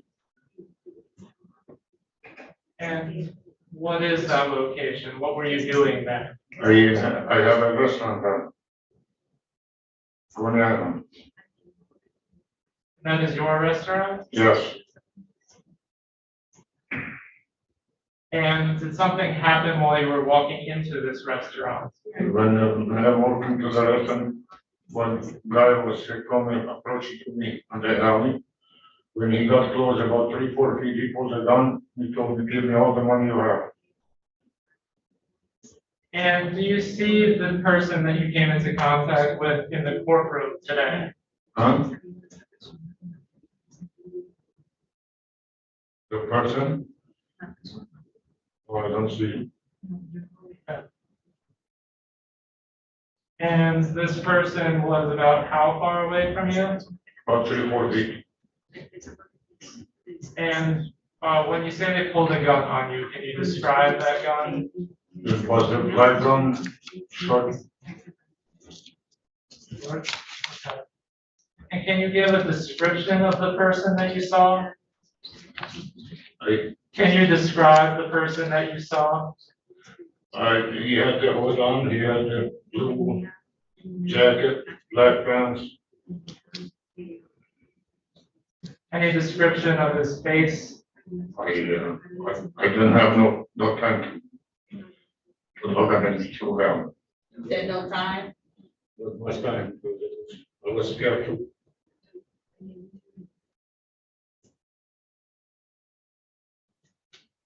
And what did he say to you when he approached you? Give me all the money you have. Did he point the gun at you? Yes, he did. And how did you feel when he pointed the gun at When you? he pointed the gun, he was just thinking how to calm him down. I told him, I don't have any money. I'm broke just like you. Were you afraid? Of course I was afraid. Did you fear that he would shoot you?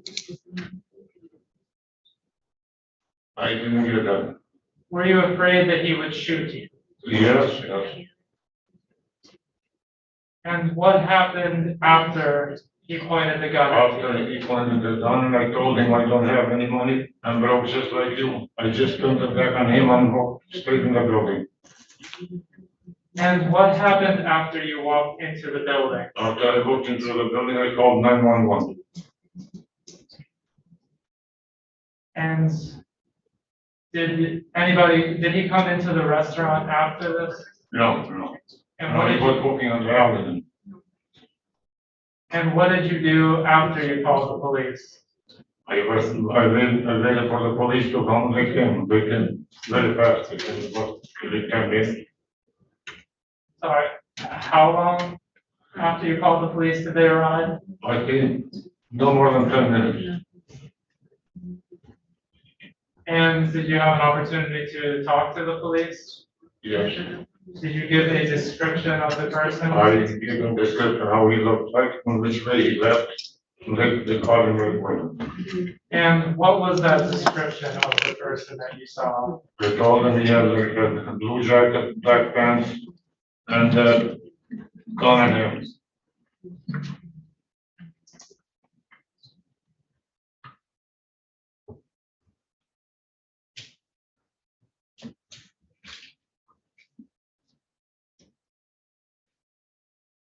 No further questions, Your Honor. Questions of this witness?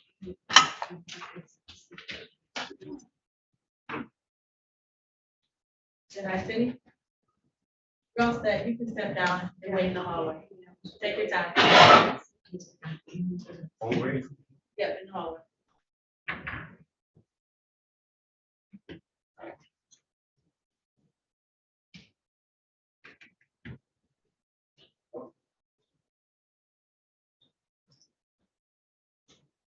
Any other witnesses?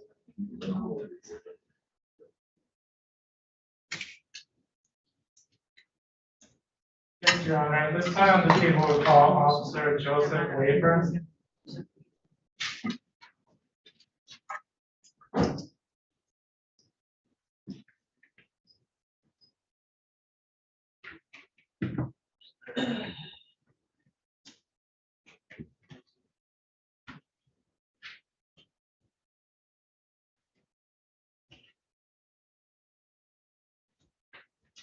Officer Weaver?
Bye.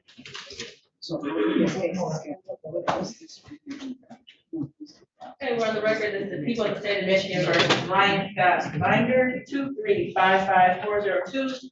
Mr. Binder is charged with count 1 and 2, assault with intent to murder. Count 3 and 4, assault with intent to rape, violence, harm, less than murder by strangulation. Counts 5, 6, 7, and 8, whether it's on a firearm, is the habitual offender, second offense notice, gave the date for preliminary examination appearances. Alexander Kirker on behalf of the people, P86282. And good morning, Your Honor. Attorney Daniel Mercer, P72620, represent Mr. Binder. Mr. Binder, state your name for the record. Brian Scott Binder, Your Honor. Say good morning to the judge. Good morning. Good morning. How are you? I'm fine, how are you? Could be better. I know based on the circumstances. Well, the party's ready to proceed. People are, Your Honor. Yes, Okay. All right, any preliminary matters? Yes. Sequestration of witnesses, or kind of a mood issue, since court was closed due to COVID. And there's no one in the gallery? No one in the gallery. Okay, so just for YouTube watchers, if there's anyone who may be testifying on this case, now it's time to log off of YouTube. Other than that, have any other preliminary matters? Sir. None from the people, Your Honor. Okay, you call your first witness. At this time, the people call Brittany Coffey.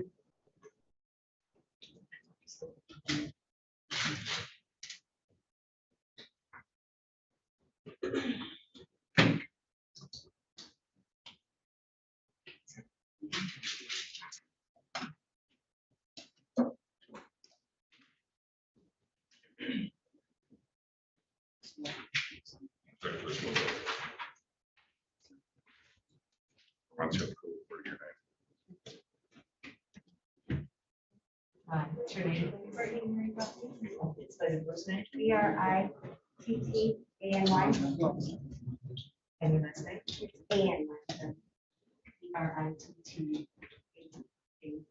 you. And your last name? TOFFEY. Thank you. Please the judge. Raise your hand. You swear to tell the truth, the whole truth, and nothing but the truth? Yes. Okay, so have a seat right here. Get through the front. And just make sure you speak up in the microphone. You can pull the microphone down and hold it. Yeah. Okay. Whenever you're ready to start. Could you please restate your name for the record? Yes, it's Brittany Marie Coffey. Marie. And I want to take you back to the date of January 9th, 2023. Do you remember that day? Yes. Were you at or near the location of West Lafayette Boulevard and Springwell Street? Yes. Is that in the city of Detroit? Yes. County of Wayne? Yes. And what brought you to that location? I was actually giving my cousin Rosalie a ride to pick up a check from the tax place. And when you were looking for this tax place, did anything happen during that? Yes. And what happened? She was unsure on where it was exactly, so I was coming down Springwell. Your Honor, I would object to the narrative answer and the broad question. If the prosecutor asks questions that I could not object to, it would call for answers. The question was, what happened? Overly broad, and the answer is narrative. I mean, if you ask what happened next, but then you start talking about her, okay, non-responsive, answer the question. Okay, Mr. Carter, just make sure it's not a narrative and that you're asking for direct questions about the event on the date of January 9th. Okay. Were you able to find the attack that took place? After a couple minutes. And while you were searching for the tax place, did anything occur? Yes. And what happened? I ran into Mr. Binder, and then I tried to hurry up and leave, and he started chasing me with his car. And just to take a step back, is there anybody present in the courtroom today that you came into contact with on that day? Yes. Could you please point out that individual and identify an article of clothing that he is wearing? He's wearing the Wayne County prisoner outfit. Your Honor, let the record reflect the identification of the defendants. Okay. And what do you mean by when you say you ran into him? I thought I was going the wrong way towards the tax place, so I pulled into McDonald's to turn around, and when I pulled in, he was parked there. And he was in a vehicle? Yes. And what type of vehicle was it? It kind of looked like an SUV, but it was a little smaller. It was gray, dark gray, and the passenger bumper, it looked like it had some collision. And what did you do when you saw the defendant in this vehicle? Kind of like a deer in headlights, but I hurried up and backed out and went down Springwell towards Verner, but he started following. So you were still in your vehicle at this point? And you said he was following you? Yes. And you could see his vehicle? Yes. And how long was the defendant following you in his vehicle? I got away within like 2 minutes. And what happened after you stopped seeing the defendant? I still proceed to take my cousin. And then, when I was coming out of the alley from the tax place, that's when I ran into Your him. Honor, I would object as to what happened after they sued the council. That's an overly broad question, Your Honor, calls for a narrative answer. Yeah, I do not believe it's overly broad. She's asking, going to testify to the events after 2 minutes of. No, she's not responding here. It's 1 or 2 sentences about what happened after that she was, felt like she was a deer in headlights, left, the defendant was following her for about 2 minutes, then proceeded to the alley. After proceeding to the alley, what happened after that? Is non-responsive, as what is stricken from the record, and maybe more narrow question could be asked. Narrow based off of. As to like what happened, not just what happened next, but, what did you do next? What did you see next? I mean, just saying what happened next, that implies something happened next, first of all. I mean. If anything, what happened next, if anything, regarding this incident? Yeah. What happened next, if anything, regarding this incident? I proceeded to take my cousin to where I was going, and I ran into him again when I was coming out of the alley. And when you say coming out of the alley, which alley are you referring to? From the tax place, I was coming out the alley and I was, going to turn on Lafayette, but then Mr. Binder turned from Springwell onto Lafayette and started shooting. Objection, Your Honor, it's not responsive to the question.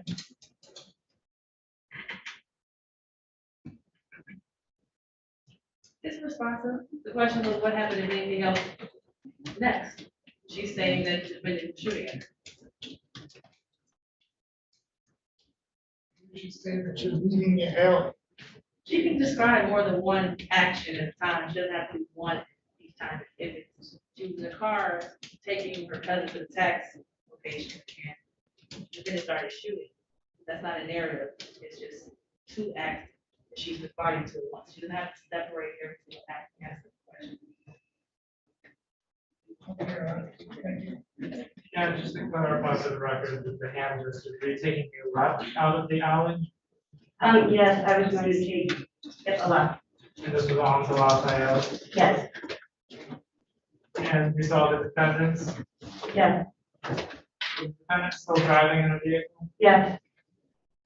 And how close was the defendant to you when you saw him in this vehicle? He literally passed right by us. So it was on that side of the street too, that was closest to the alley. And could you give a rough estimate of the distance between the vehicles? About a couple feet. And what was the defendant doing when you saw him? I seen him point the gun towards us and I heard like about 3 shots and I kind of just started driving my vehicle. My cousin told me to keep going, so. And when you say us, who are you referring to? My cousin Rosalia and I. Was there anybody else in the vehicle? Yes. Who else was in the vehicle? My boyfriend Jason Santos was in the back seat. And so the defendant pointed the gun at you? Yes. Could you see the gun? Yes. Could you describe what the gun looks like? It was black. I honestly, I seen the gun and then I heard them and I kind of started blinking my eyes that I was in shock. So, but I seen him holding the gun, so for sure. Was it a large gun? A small No. gun? Small, like handheld gun. And you said you had heard shots? Yes. How many shots did you hear? 3. Were you injured in this incident? No. Was the vehicle hit in this incident? Yes, we found one marked like it looked like it grazed the vehicle. And where was this mark on the vehicle? It was on the driver's side, but the back door, right in between like the driver's door and where the back door starts.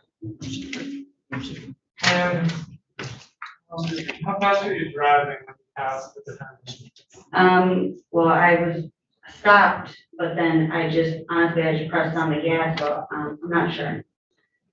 For how long were the cars side by side? I would say about 30 seconds.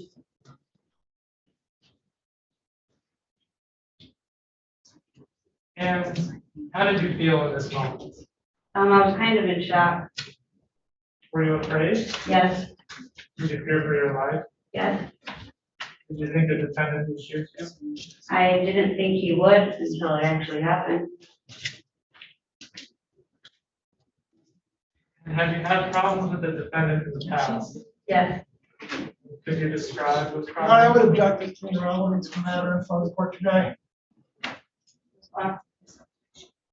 Your Honor, I believe it is relevant that there were conflicts or any sort of problems associated with the defendant and the witness prior to this incident. What will it help show? It's going into the intents. If you can show intent with her, then yes, but are you asking for intent? I'm just asking for any problems leading up to this that would cause the defendants to have intent or motive.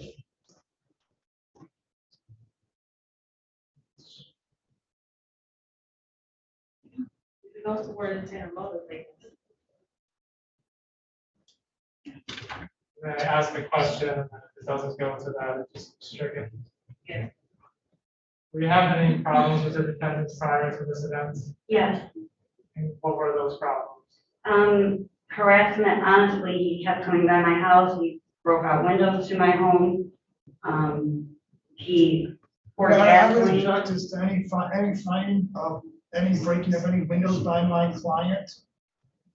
There's been no testimony or record or anything in regards to that to be brought up on this. before this incident, you were the defendant. Yes, I made police reports also. I've not received any of these reports. Mr. Kirkland, do you even have those police reports? I do not.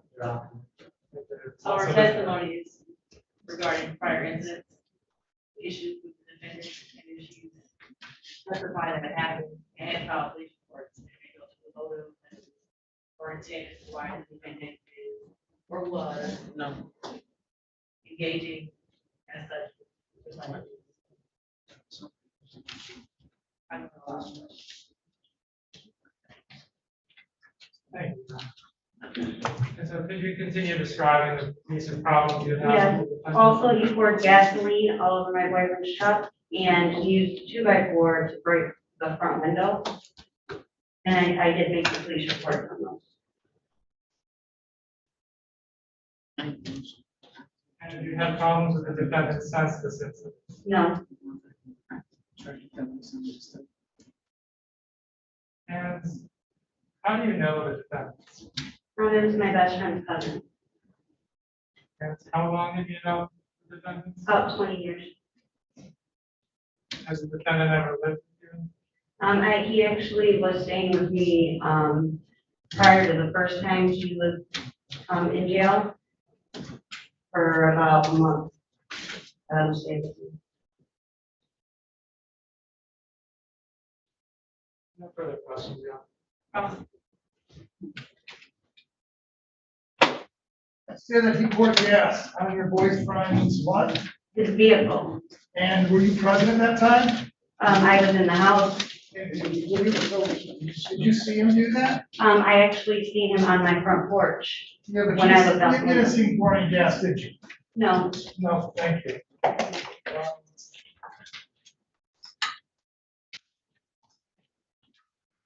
You stated that the two cars were passing each other in opposite directions. he was passing in front of me. passing the car? And I was coming out of the alley. So both these vehicles were moving? No, my vehicle was not moving. Okay, so you weren't coming out of the alley, it was parking the alley? I was going to proceed. You was going to proceed, so you were not moving, is that correct? No. So you were stopped? Yes. Okay. And then you're saying that the vehicle pulled up next to you? No, he pulled in front of us. Did he stop? No. He never stopped? No. How fast do you do the driveway? Very slow.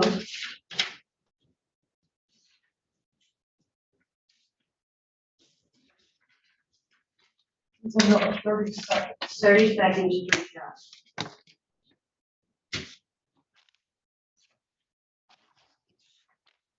My client driving? Yes.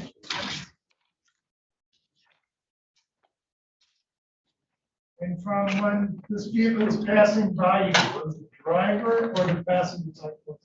The passenger side.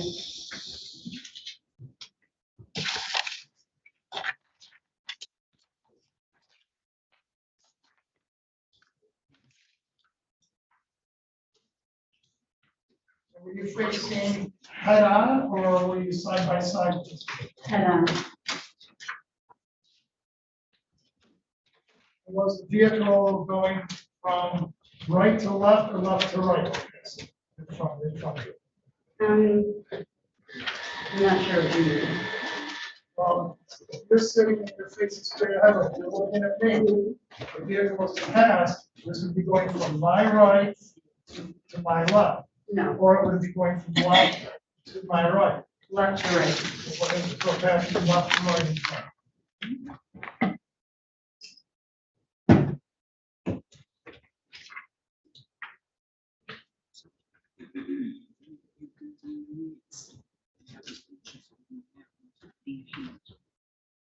There were 3 people in your vehicle, is that what you testified to? Yes. Did you able to see what if how many people were in my client's alleged vehicle? Yes, it was him and someone else Where was that person sitting? in the passenger seat. That would have been the seat closest to you? Yes.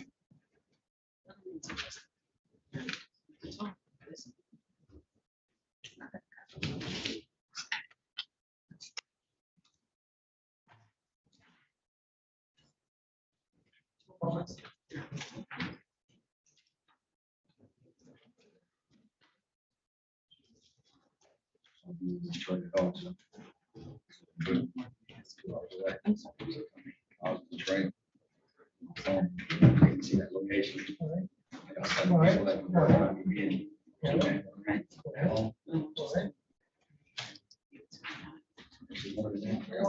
me. I'm here. How about to me?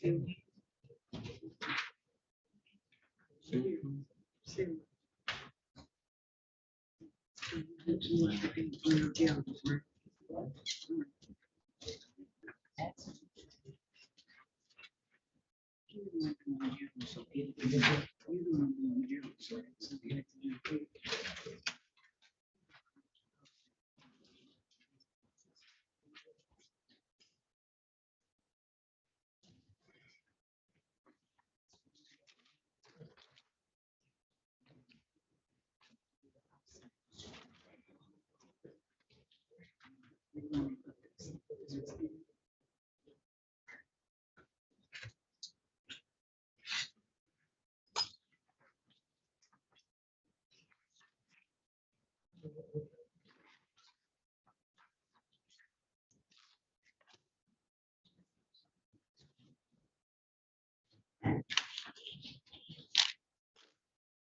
Steve, you know, you see, my client almost 20 years, is that right? Yeah. You know whether he owns or does not own the drive, or should I say possess? You know, he possesses or does not possess a driver's license? I'm not sure. Did you forward an ID to the police? Yes. Did you know that that was a driver's license or identification card? I don't remember. You don't know what you sent to the police? No, I knew, I mean, I see this picture and And now that I think about it, he had his license, but he said that it was, that he wasn't able to drive, there was something going on, but. And he was staying with you, is that right? Yeah. Not at the time. That lady said that was after, and he was staying, was he in a difficult financial position or he stayed with you? Yes.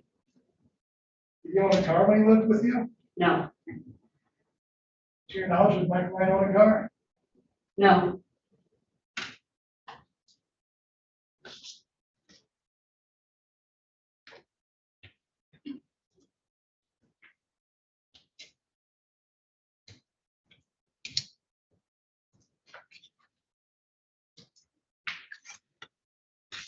You contacted the police and filed other charges on my client, correct?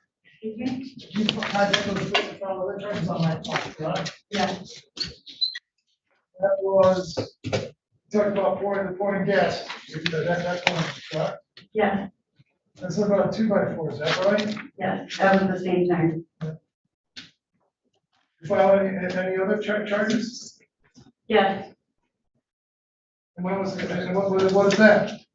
That he was peeking in windows in my house, my nephew said he seen him. Yeah. And what other charges did you file against my client? Just about the windows, you know, Did you ever take my client? when I was 16, When was the last time you had sex with my client? when I was 16,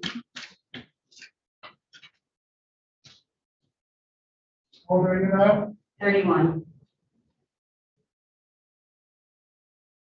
How long would my client last stay in your home? From now, How long, when was the last time my client slept in your home?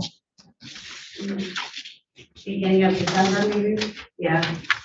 Or no, it was, I'm sorry, because he got, November, That's November 2022? yes.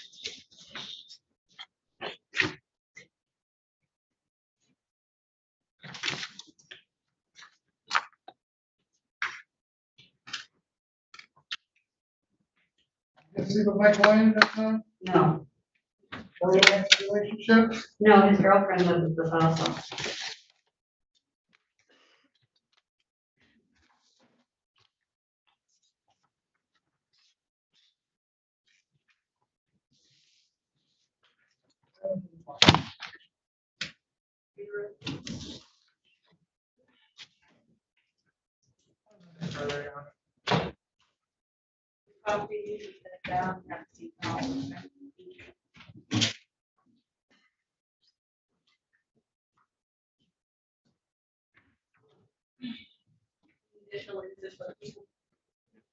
Yes, Your Honor. At this time, the people call Jason Santos.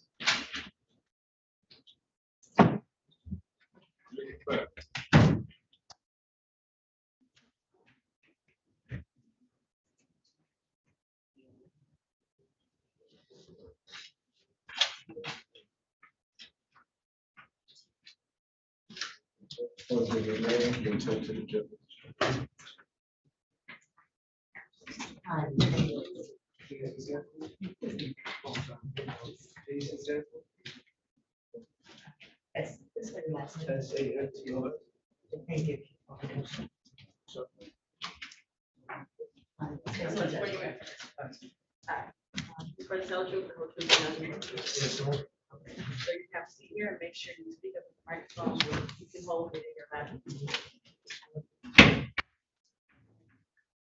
Whenever you're ready, Mr. Chris. Good afternoon. Could you please restate your name for the record? Jason Santos, I'm sorry. And I want to take you back to the date of January 9th, 2023. Do you remember that date? Yes, Were you at or near the location of West Lafayette Boulevard and Springwell Street, yes, the city of Detroit, yes, sir. county of Washington? Yes. And what project is that location? I'm sorry? What project is that location? Me and my girlfriend taking her cousin to get a tax. And did anything happen while you were taking your girlfriend's cousin to get her taxes? Yes, actually, my mother's car got shot at. And do you know who shot at your mother's car? Yes, so It's sitting right there. The record, if no defendant. And how do you know the defendant, or if you did? I really don't know him personally. He's my girlfriend's. His cousin is my girlfriend. We're like friends for like 20 years, and my girlfriend, was trying to help him out because the cousin passed away.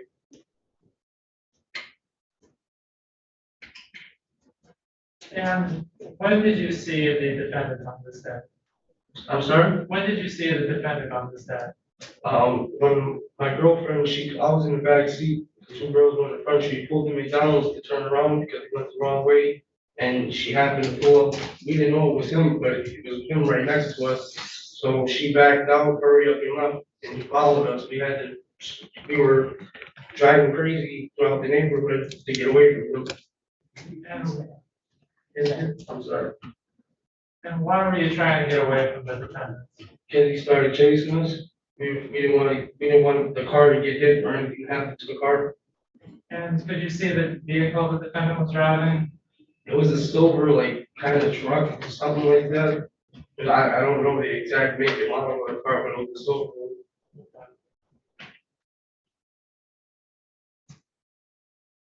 Something like that. I honestly, I don't really remember the color. And what happened when the defendant was chasing after you in this vehicle? Brittany lost. I'm sorry. Yes. Brittany ended up losing him, and we ended up going to the tax place. We went in the alley to the back part of the tax place. They weren't, that was the wrong spot. He seen us go back there. We seen him waiting. And when you say, As to what my client may have saw or not saw. You got a response. acknowledge, So just for the record, the record edit, I'm going to sustain based off of speculation. Mr. Santos, you want to testify to what you saw?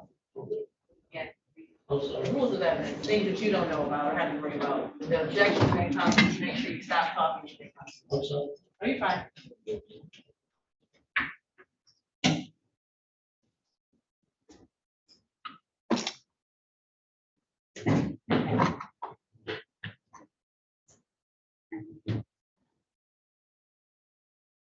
And so what, if anything, happened when you were in this alleyway? As we're pulling out the alley, we make a left on Lafayette going towards Vernon, and he made a right on Lafayette going towards Green, which we ended up crossing paths with each other going this way. And once he seen my girlfriend, I don't know if he knew I was in the car or not, but once we got out the alley and we were side by side driving past, like going the right way, he pointed the gun straight at my girlfriend and started shooting. I had a bullet hole in the back of my truck. And were you able to see the gun? I didn't see it. I was laying down. I had a headache. Did you hear bullets or what you believe? I heard gunshots. The police also found bullet holes in the Objection back. as to what other people may or may not have found, Your Honor. Acknowledge. Okay, speculative. If you could just limit your response to what you observed.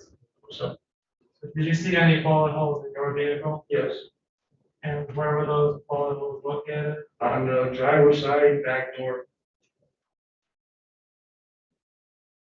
And were you hurt in this incident? No.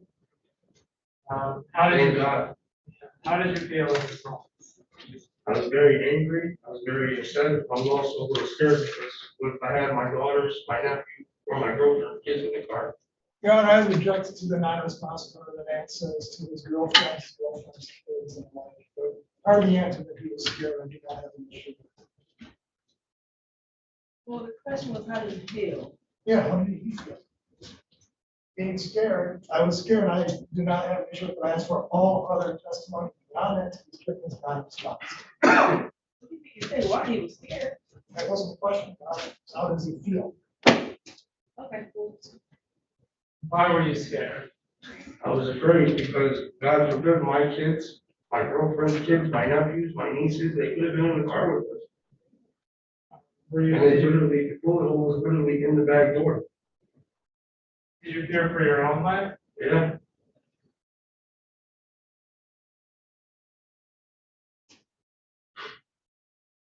I have no further questions, John. Echo?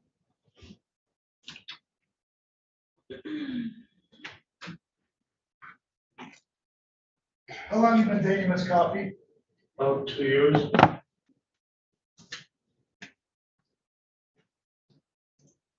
And you stated that when you saw the vehicle, which you believe my client start driving crazy through the neighborhood, do you remember something like that? Yeah, he did. Why? Are you aware that my client used to live at your girlfriend's house a few months ago? Yes. And so they got along well then, correct? Yes, for a They lived minute. in the same room. She threw him out.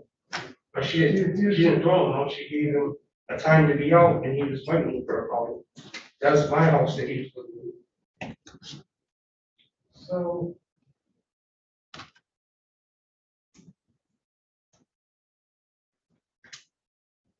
So you believe that there's an issue with, being upset about being evicted, is that what you're saying? No. Do you know why then? It just wasn't a hello, how you doing at McDonald's and Jason's food? No, it was literally, we pulled up, Brittany pulled in McDonald's to turn around. He happened to be sitting right next to her. They looked at each other. She hurried up and backed out and left. We went down Springwells towards Murder and he was chasing us. She lost him on the side street. Why did you guys feel the need to leave? Were you not getting along at that time? No, we were trying to find a tax place. We turned into the McDonald's to turn around to go the other way. We were trying to locate the tax place. So you left to go locate the tax place? Okay. So why'd you pull in McDonald's? To turn around, that was the only place to turn around. So then why'd you start driving crazy after pulling out of McDonald's? If you're going to attack? Nobody started driving crazy until the defendant started following us. And so why, do you know why the defendant and yourself, or you, did my defendant, did my client, you have an issue? We had issues before. We see you with a lead pipe before. No, I mean, is that why you guys started to say hello to each other? No. Okay. There was no communication at all when we pulled into McDonald's. We hurried up, backed out and left. I was in the back seat laying down. Okay. And what was my client wearing when you saw him at McDonald's? I had a red leaf. A hat? What kind of hat?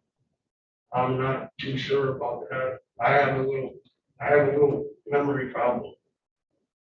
What kind of memory problem do you have? I forget things sometimes. Like I said, your client beat me with a pole before. Your Honor, asked for the non-responsive part of that answer, it's stricken from the record. I asked him what type of memory problems he had, it says he forgets things from time to time. That part, I have an issue, non-responsive part, I think, it's stricken from the record. Thank you, Your Honor. You also forget what color shirt he's wearing? I really wasn't paying attention to him. I looked up and seen him was in, and I laid back down. Do you, with your limited memory, remember what kind of car he was in? It was like it's not a truck, but it's not a car. It's like, I don't know how to explain that. It's like, it wasn't a truck, and it wasn't an actual truck, and it wasn't a car. It was like in the middle, like Do you remember the color of the vehicle? I believe it was gray, but I'm not too sure about that. Gray or green? I'm sorry? Did you say gray or Gray. green? It was gray. Correct. Thank you. Everything's not a problem. Do you remember how many people were in the car with you? It was me, Brittany, and Rosalie. Were you able to see how many people were in the vehicle with the person that believed to be my client? Yeah, he had one more guy in the passenger seat. You mentioned that at one point shots were fired at this vehicle, is that right? Yes. And was this out in front of McDonald's? I'm Was this sorry? out in front of McDonald's? No. Was this out in front of the tax place? It was on the side, like, we were coming out the alley, turning onto Lafayette, and he was coming up Lafayette. And then he looked straight in the driver's eye, and he started shooting, but he shot where I was at, in the back door. So when you say coming up Lafayette, he was coming up Lafayette. This is after we lost it. Okay, Lafayette and what street? He was on Springwells, turning up Lafayette to go towards Green. We were turning on Lafayette to go So you're towards. turning Green. opposite directions with each other? Yeah, And was the vehicle, so you were driving, and the car I was wasn't moving? driving, I mean, the vehicle was moving while you were making this turn, correct? yes. You were just sitting there in the alley, were you? No, I was laying down in the back seat, but I had it. No, I mean, the car wasn't just sitting in the alley, right? No, You were driving. yes, When I say, just to clarify, when I say you were driving, the vehicle that you were in was moving. yes. It was moving and turning, taking a right onto, It was taking a left, he took a right. you were taking a left. And he took a right, okay, this way. Okay, so it would have been passenger door to passenger door. I'm not sure. I mean, the cars were coming like this. If one vehicle's taking a left, the other one's coming in and taking a right, is taking a right onto here. Would that be correct? So that motion, one coming, keeps coming down towards the ground and turning left. That is what the logic in my client's vehicle, correct? This would have been your vehicle going out and hanging left, is that right? No, we went this way. You went this way, Yeah, and he's going the way and you're. he came down this way. Yes, So he comes down this way, and you guys are going this way, is that right? yes. And that is how you, okay.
Now you stated the home is owned by you, correct?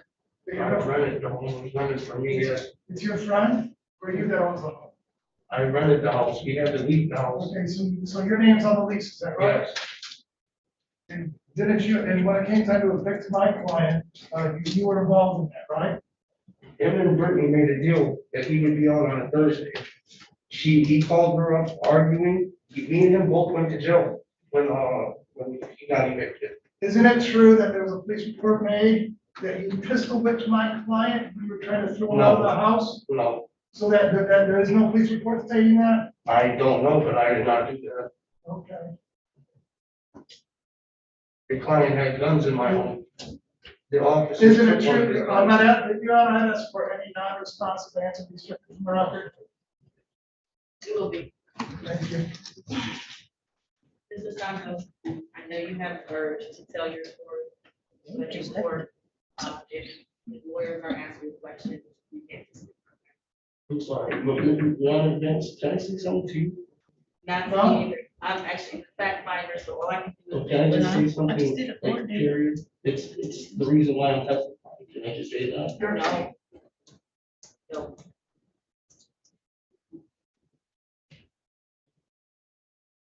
Yes. So you're stating that there was not an altercation between you and my client? during Yes, there was an the event? altercation because he was beating up his girlfriend. So there was an altercation there? Yes. He was beating up his girlfriend. And you took out a weapon and hit my No. client with that, right? No, not at all. I have no further questions. Redirect. Sorry, Ron. step down. Take a moment, okay?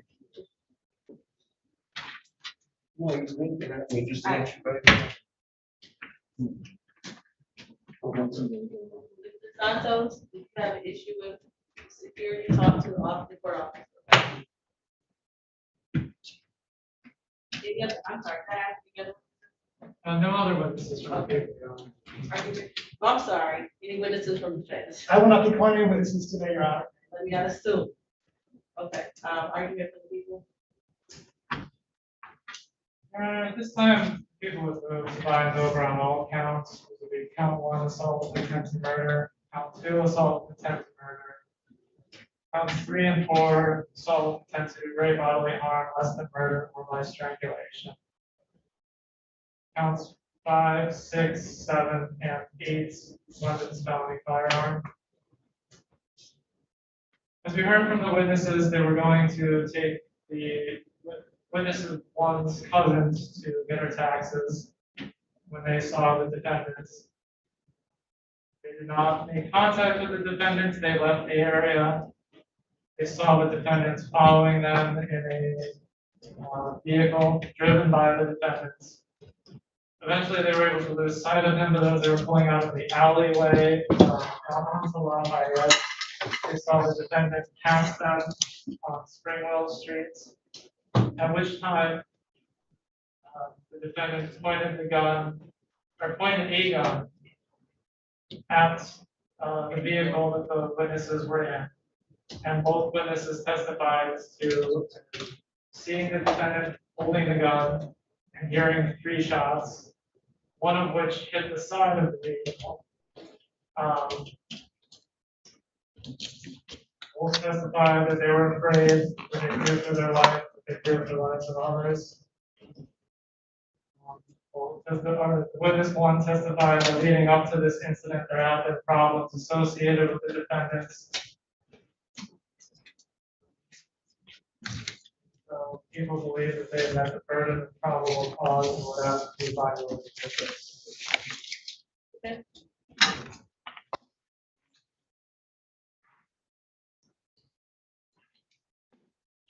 Your Honor, you heard the testimony, and so I'm not going to reiterate all of it, but I will bring up the fact that witness number 2 stated that he was not being shot at.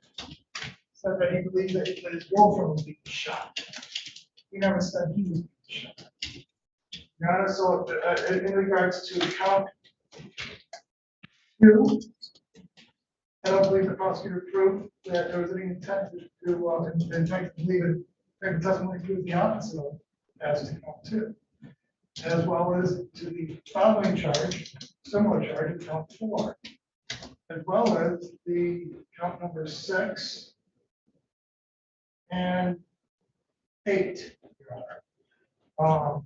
As to counts 1, 3, 5, and 7, I would defer to the court based upon the other evidence. But I think the direct evidence of witness number 2 brings states that those other counts are not sufficient to keep in mind.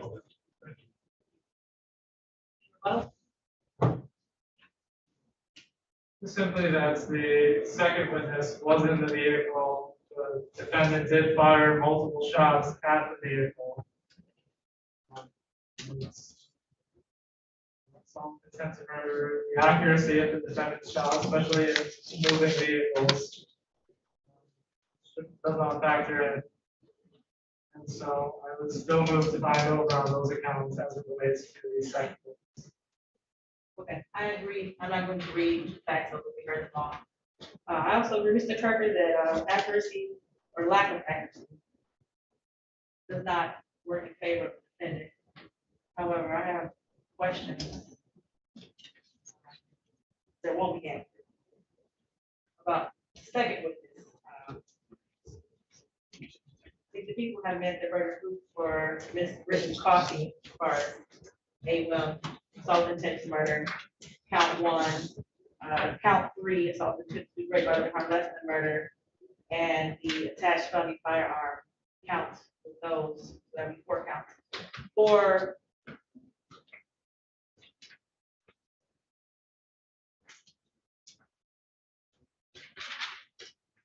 Mr. Santos, there are a couple things. He testified that he had memory issues. It does not mean that his testimony is incredible or that he was not telling the truth or that some of the things that he was saying didn't happen. A couple minor issues with binding over on account A1 and GBH for Mr.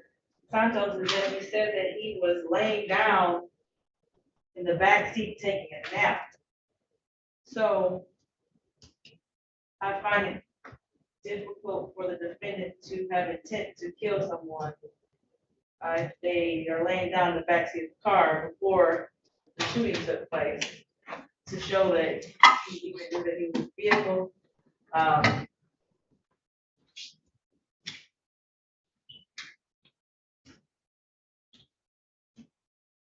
And also that Mr. Santos said he believed that his girlfriend was being shot as well. So with that, I will bind over on any counts associated with this coffee for assault, intent to murder, great bodily harm, as well as felony firearm counts. I'm trying to read this information to make sure I have the counts right. So that would be count 1, count 3.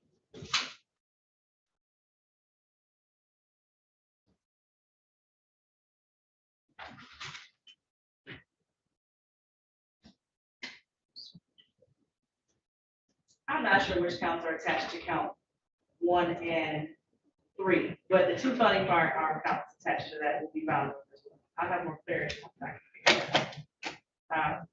But the other counts will be dismissed without prejudice. So, Mr. Barney, you will be bound over to third circuit court, regular criminal justice. Remaining counts, your arraignment of the information will be February 22nd at 9:00 a.m. You have a piece of paper for that, Your Honor? I'm sorry, what did you say? You have a piece of paper for that, just in case I'm. Your attorney, come on. 1 week from today, Wednesday, 9:00. Thank you. You're welcome.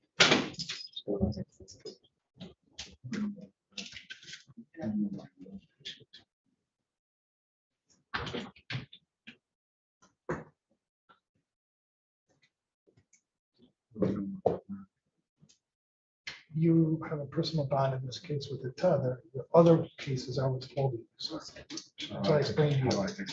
Well, you have to wait for, I think it's Lincoln Park and Plymouth, is that right? To arraign you before they'll put a button tether on you. The tether department will not put a tether on somebody that has open warrants. Second, well, then your wife have to keep trying. I mean, you can't make someone do something. I don't know what to tell you. I'm not on those cases. And then the other one, you have to pay the bond. It's 4,000, 10% on the other case over at Wayne County. No, that'd be the other case up at Wayne County right now, your GBH.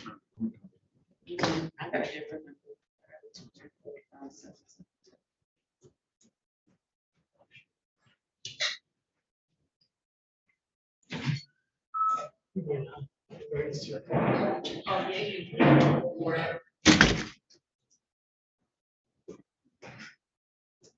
Okay, yeah, ma'am, I'm sorry, I can't.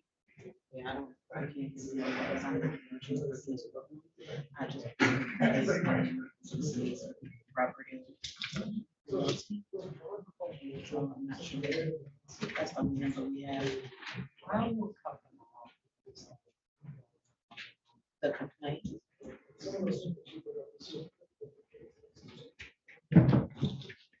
That's right.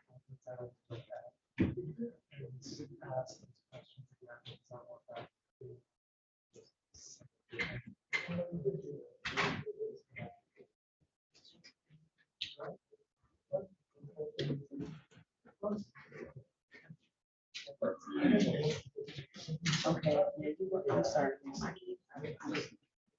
have any information in this case. I don't even work in this book.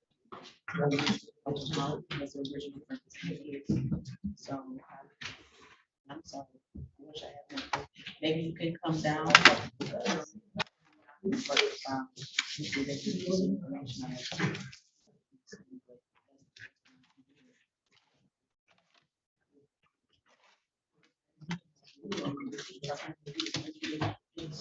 All right.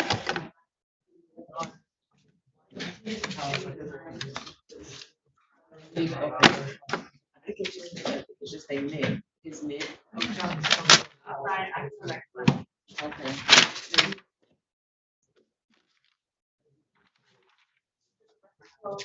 Yes, we're on the record. We're done.